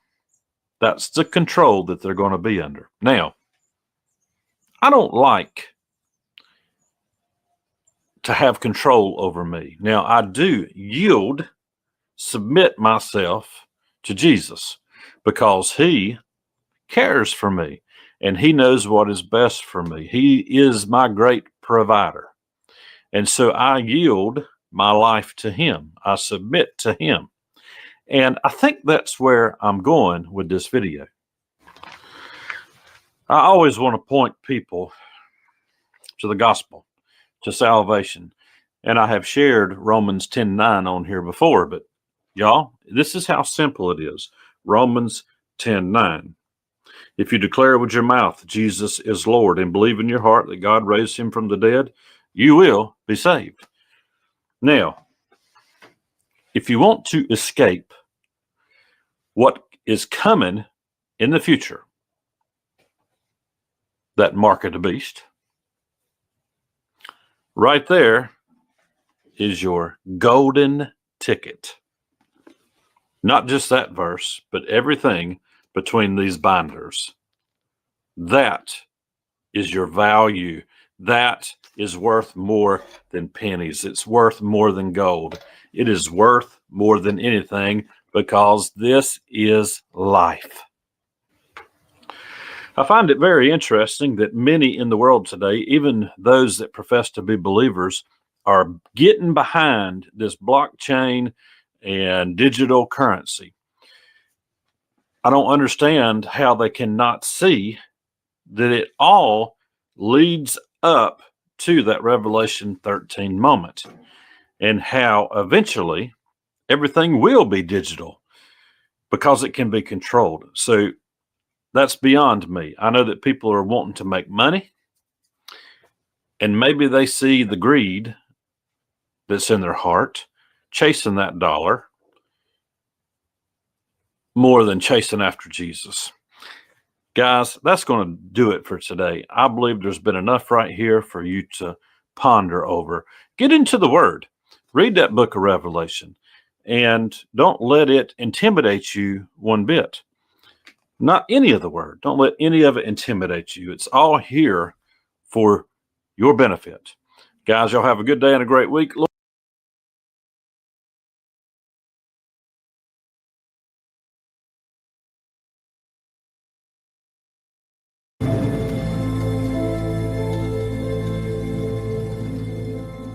Matthew 4:8-9. Again, the devil took him up on an exceedingly high mountain and showed him all the kingdoms of the world and their glory. And he said to him, all these things I will give you if you will fall down and worship me. And of course, we all know Yeshua told him no. Jesus knew Satan was the god of this world. Bible teaches that Satan is the god of this world. He's the prince and power of the air. He's the prince of this world. So when you ask, why is there so much evil in the world? Because Satan is the god of this world. 2 Corinthians chapter 4, verse 3 and 4 says that if our gospel be hidden, it is hidden to those who are lost, in whom the god of this world has blinded the minds of those who believe not. And you can believe that if there weren't any human beings at all, Satan would still exist. Now, Jesus himself took Satan desperately seriously. He never made a joke about him. He never laughed at him. He never caricatured him. Here are some of the titles that Yeshua gave Satan. He said he is the prince of this world. Now, when Satan offered Jesus all the kingdoms of the world, Jesus did not say, they are not yours to give, because he knew perfectly well that they were Satan's to give. And it is a horrible thought, if you really realize it, that the world in which we live is ruled over by Satan. He is the prince of this world. But let's take it a step further. Do you know that another title Jesus gave to Satan? He said he's not only the ruler or the prince of this world, he is the God of this world. The only other person besides his heavenly Father to whom Jesus ever applied the word God was Satan. He said, my heavenly Father is God of everything, but of this world, Satan is God, which means very simply that not only Satan controls this world and is able to manipulate science and education and politics for his own ends. More than that, Satan is actually the real God whom most people on earth worship, whether they know it or not. That behind so much religion, behind so much activity, Satan is the one being worshipped. He's the person. And even by some who go to church and chapel on Sunday, in reality, he's their God. For they worship the things that he offers them. They want the things of the world that he belongs to and rules over, rather than setting their minds on the things that are above where Jesus is. And if you want this world, and if you want the things of this world, then I give you a piece of advice. Make Satan your God. If you want this world, he's a wonderful God because he'll give it to you. There's always a price to pay. When the bill comes in, you might not be quite so happy, but he'll give it to you. He can give you money. He can give you fame. He can give you anything you want because it's his to give to you. Where have you been, Satan? Says God in the book of Job. Well, I've been patrolling the earth. I've been looking around my estate. And he had. Now, let's get that clear. That doesn't mean that God is helpless in this world. It does mean that we've got to think this through, that God is allowing Satan to be the prince of this world and the God of this world. He's allowed it. And people say, what does God think he is doing allowing that? Well, I would just say my only answer to that one is, what's he doing allowing you to be like you are? Why should you blame him for allowing Satan to rebel when he allowed you to? The answer is very simple. He is a father, and he will not force any of his creatures to go his way.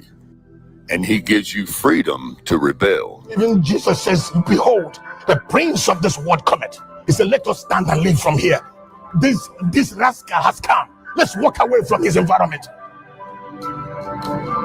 Jesus gave him the honor that was due to him. Do you know that? He calls him the God of this world. When you understand Satan, then you'll be able to defeat him completely. But when you have a short-circuited understanding of this rascal, he will finish you. If you give him the open door, he will steal from you. If you open your doors, he will come in. He will take your belongings. And then he will not just walk away. He will kill everything that connects you to God. He will kill your relationship with God. He will seduce you and kill your connection with God with sex. He will seduce you with money.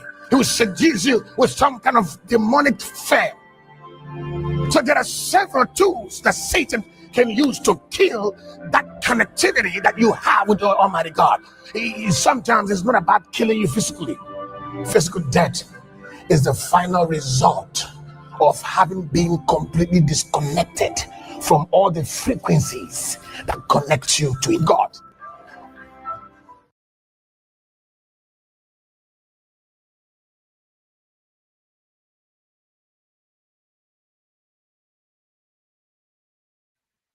There we go. Connected those two right there. I'll have the link shared out for Debut 7 on this super creepy economics magazine cover. Signals war, pestilence, and a financial collapse in 2026? Question mark.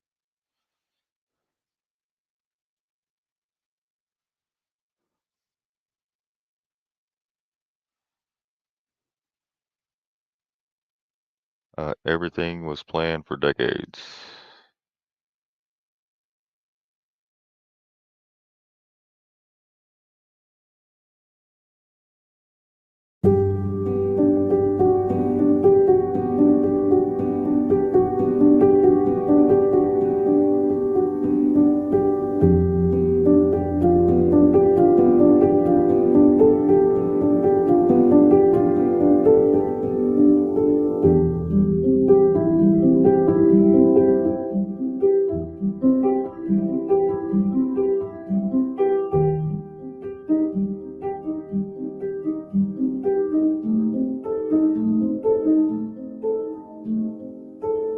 My mask bids thee welcome.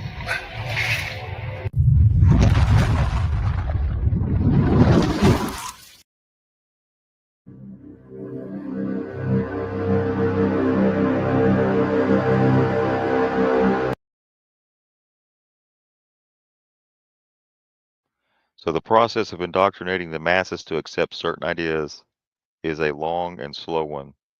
Over many years, various actors have played their ritual roles. The whole process was done consistently and methodically, similar to the concept of a slow-boiled frog. This, along with the multiple other processes, has led to the results that are imposed on the masses today. Let's take a closer look. Right.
Lily, you're exquisite.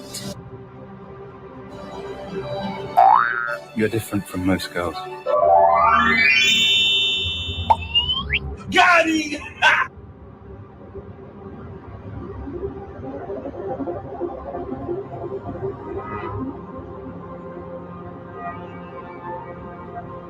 Let's give it to him, girl.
There's gotta be something fun in my parents' closet. Want to dress up like ladies? Wouldn't that make us kind of fruity? What's the matter? Scared you might like it? I'll show you who's scared. Oh, wow. This really hides my thighs.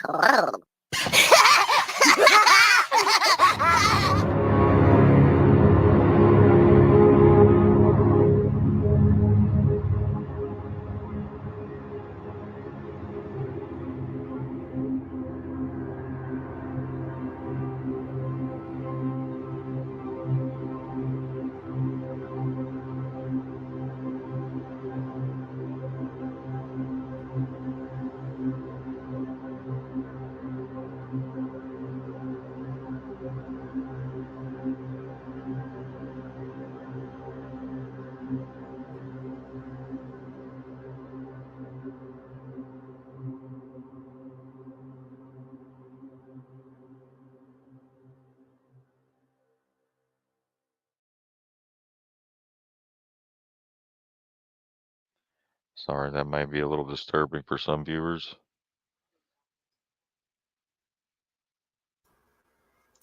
They should have put up a disclaimer that I'm devastated now. Damn. It's all about the trans, baby. It's all about the trans. It's like that's the pivot for the narrative war. Transhumanism, transsexual, every letter in the alphabet. When you want to really confuse something, the first thing you do is you start changing the names and then you can apply a truth to the narrative. And it is a disturbing piece of video, Sheepdog. I agree with you, but our ability to take a perspective, a recognizable perspective, is important, and that's about changing your position. So that's well done. I'm glad it wasn't longer.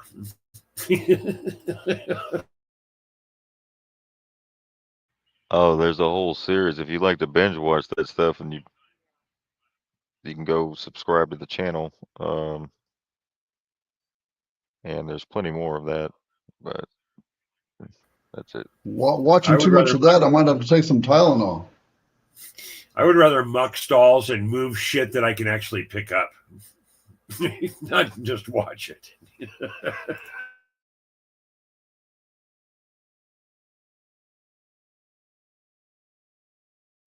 Finkel is Einhorn, and Einhorn is Finkel, is what I learned on Ace Ventura: Pet Detective. That's what he said. You know, when I was in Twitter Spaces, we would have spaces talking about this kind of stuff. I'm like, the guys were getting freaked out, and I just told them, especially Victoria's Secret models, all of that. I'm like, they did it to you. Like, that's not anything to do with who you are. It has to do with their twistedness, their weird, their stuff. You had no idea, like, I don't what guys do. And it's, so you got to like try to talk to guys and let them know that this has nothing to do with you, because they take it really hard, this kind of stuff. When you think about I mean, the people that we just saw were not, they're not like the beautiful men, whatever, pretending to be women. It's when they get into the magazines and stuff, and they really do take it really hard. So you got to help them through it. And no giggling, no pointing and giggling, because it's really rough on them.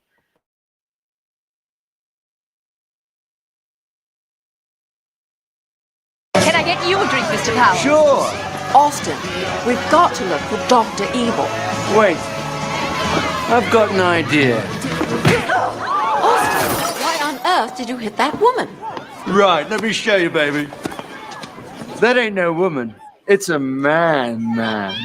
It's one of Dr. Evil's assassins. Look out! He's got a knife! Can I get you? I mean, there you go, Dr. Evil. One of Dr. Evil's assassins. It's Shagalicious, baby.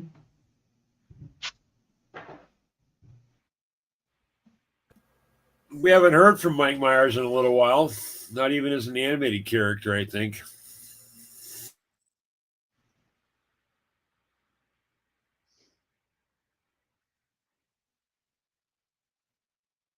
Then you go all the way to the Jim Carrey scene, like I just mentioned. Einhorn's a man when he finds out. Play it.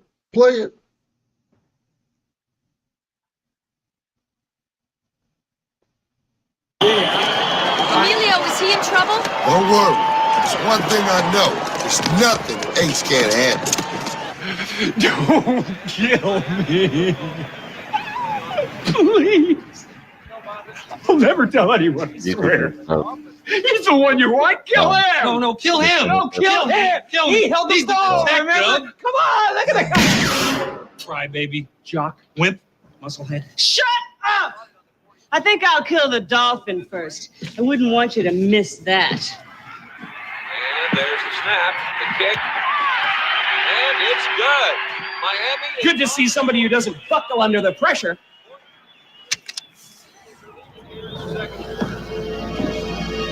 What would you know about pressure? Well, I have kissed a man. Of course, there's the most crucial kick in a Super Bowl than the famous kick heard around the world. I mean, it's clear to me that it was a good hold. Finkel just booted it. The lasers were in! They were in!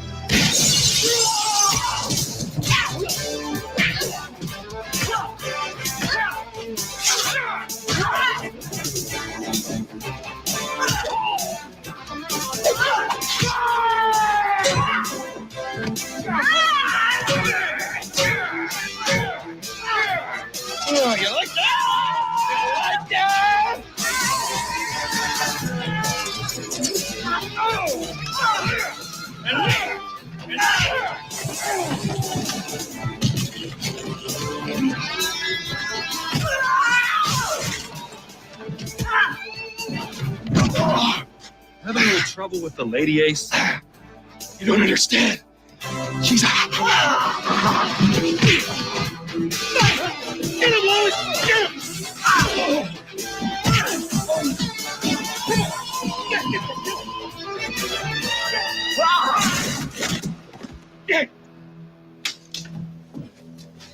Shut up! Shut up! Hold your fire! Don't shoot! Put your guns down or this cop gets it. I mean it! She's not joking! He kidnapped Snowflake! He killed Roger Pedactor and he was just about to kill Dameron and me! Oh!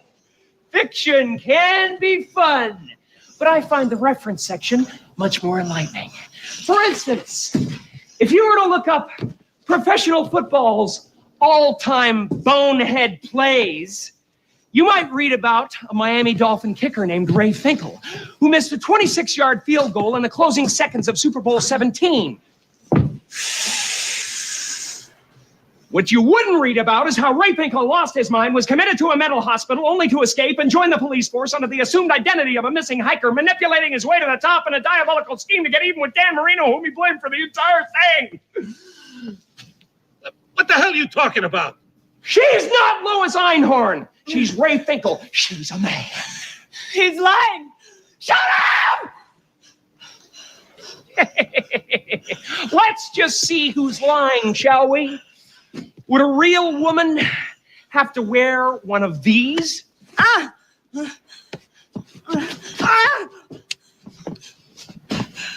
Boy, that's really on there. But tell me this. Would a real woman be missing these?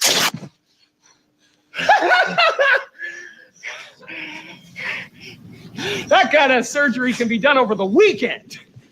But I doubt very much if he could find the time during his busy schedule to get rid of big old Mr. Kanish.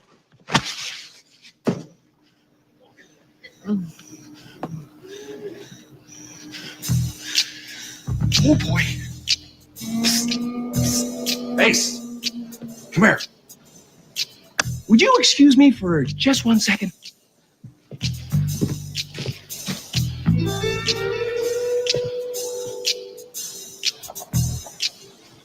Ladies and gentlemen, my esteemed colleague, Mr. Marino, has just brought some new evidence to my attention. Now, history has certainly shown that even the most intuitive criminal investigator can be wrong from time to time. But if I am mistaken, if the lieutenant is indeed a woman, as she claims to be, then, my friend, she is suffering from the worst case of hemorrhoids I have ever seen! That's why Roger Pedactor is dead! He found Captain Winky!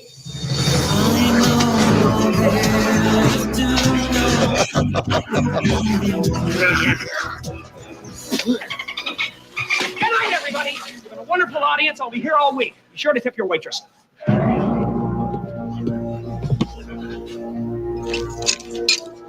Die, animal boy! Quick decision.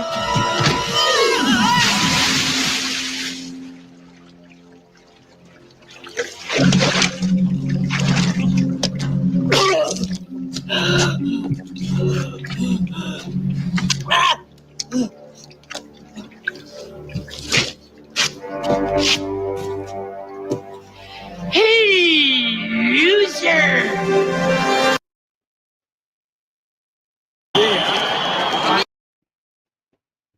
I guess they all kissed him because they were wiping their tongues. Yeah, there you go. Transvestigation. I am truly disappointed.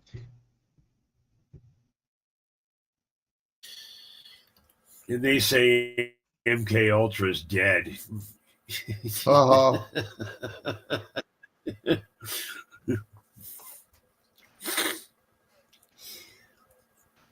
Can I talk about scripture for a second and bring us back to center, maybe? Is that okay? Sure. So in 2 Corinthians, you know, the bulk of the New Testament is written by Paul. In all my research, I can't really find Paul until I get to the secret book of John. But Paul writes half of the New Testament canon, and he writes letters to the Romans, the Corinthians, the Hebrews. And in 2 Corinthians, in each letter set was about how that specific society could really identify with Christ. And Corinth was a very rigid society.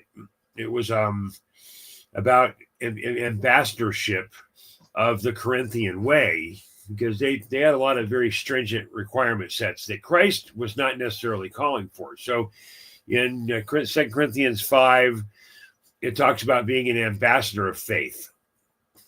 And I used to give this talk a couple of times a year into the homeless community. And it was a very important message for the part of our nation that is stuck in the law of scarcity. So the homeless community is probably the most faithful community I've ever served.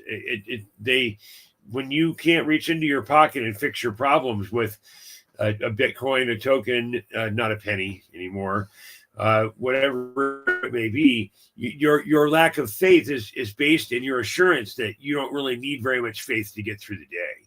But if you're part of the homeless community, you need to have faith that you're going to eat and have a place to sleep. And this message was always interestingly received in that group. What Paul talks about in 2 Corinthians is being an ambassador of faith. And the way that you define what an ambassador is by the time, talents, and treasures that are spent by that ambassador. Because ambassadors don't wait in line. They don't beg. They go directly to the head of state, and they give a very important message from a very important desk. An ambassador of faith represents the thing that they care about most. They are an ambassador. They are committed to their message. So if you want to know in your life what you're an ambassador of, you look at the way that you spend your time, talents, and treasures. How many hours a day do you spend with beating hearts as opposed to glaring screens? How many hours a day or how many dollars a day do you spend on completely selfish engagements and engagements with your money, your law of scarcity fiat engagement? With what does that produce? What are you producing with the treasures that you have been given, the stewardship the magistrate has given you? You're traveling on your own private jet to a destination to give a very important message to a very important person. Is that about paying a bill, or is that about supporting somebody else in their time of need? The true currency of our realm is energy between people within the biofield. The way that we break the thing Sabrina's talking about is that we overcome it with physical engagement that's based in love and friendship and a true want, a want within yourself to support another. So your time, your talents, and your treasures are spent or are measured by the way that you spend those tokens. The original blockchain is genetic engagement with another within their biofield. So have you made time today to share your time, talents, and treasures with something else that's living? It might be a tree. If you are in the middle of nowhere with no other humans, it might be a dog. It might be a mule or a chicken in my life as well. But is it another human? Because that's the way that we win this thing, to get street to street, table to table, house to house. We, the people, have to rise up, and so that the currency of us is our time, talents, and treasures. So what are you What are you an ambassador of? What message? That's the question that I would ask us all today. Because that if we all get in the same frequency of love and light in that engagement, then this war is over in a day.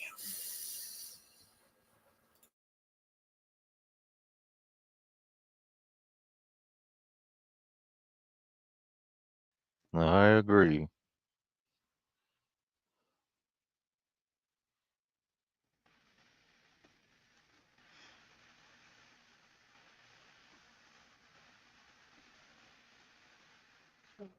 Well, before we wrap this up, Birds wanted to show her duck video, and how the ripples in the pond, like the ripples in our own lives, affect everybody around us and everything that we touch.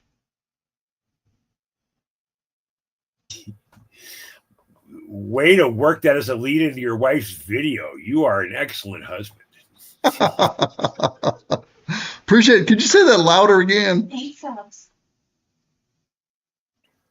Durendal is an excellent husband.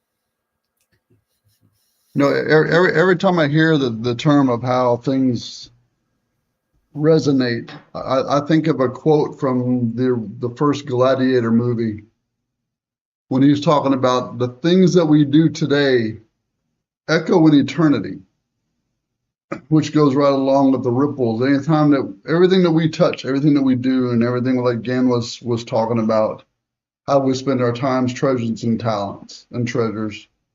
Everything we do affects everybody around us. So that is so true.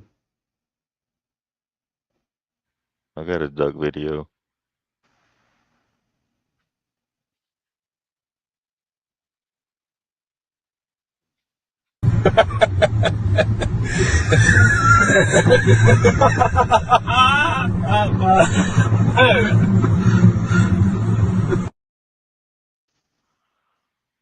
Well, if it was a wreck, that'd be a lot of asphalt burns. I bet you he bought that duckmobile with snaps benefits. You know you got that on Temu.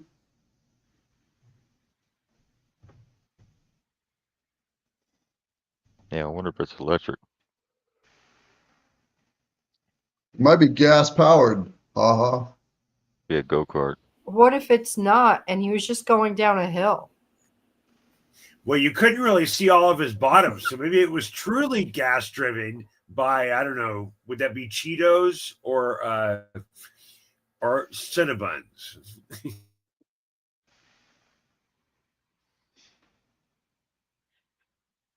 I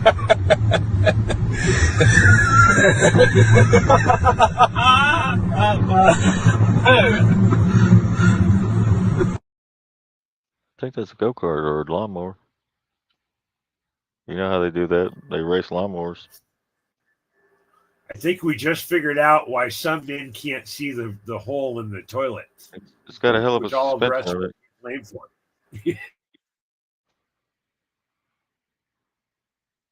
That duck might need an alignment when it gets back to the shop. I'd take a turn on it.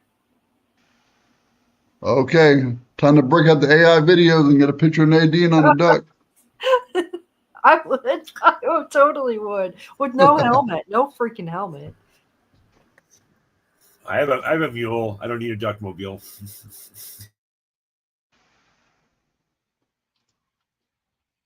All right, guys. Good night. Thank y'all for tuning in, and we'll see y'all tomorrow. Mañana. Hey, let me do a commercial for Sheepdog since you won't do one. There's a bunch of really good information on his Telegram in the morning. I don't do Telegram because I don't have enough time in my life. But if you guys don't tune into the AM show, they're covering a lot of very pertinent stuff about real things that make a difference in people's lives. So I appreciate you guys doing those shows in the mornings. I know that's a lot of great information for a lot of people. Great work. Yeah, we've been working on it for a while, but it's like when you first hear it, it just hits your forehead. It doesn't really produce anything. But when you keep hitting them in the forehead with that slingshot and that stone, then eventually the giant will fall and they'll understand and they'll overcome that giant in their life. It's very obvious that you and your household you and Mrs. Sheepdog plus the team spend a lot of time telling some treasures in that world. So, way to be an excellent ambassador.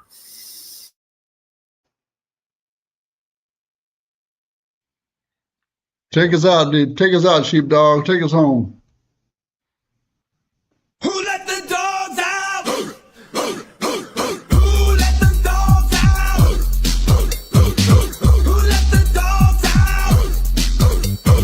Who let the dogs out? When the party was nice, the party was bumping. F-E-I-O. And everybody having a ball. F-E-I-O. I tell all the fellas start the name calling. F-E-I-O. And the girls, they all respond to the code. Other bulldog showdown. Who let the dogs out? Who let the dogs out?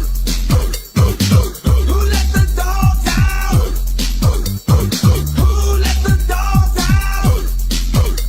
I see a little speedboat to go. She really wants to skip town. Get back off me, back scruffy. Get back, you please.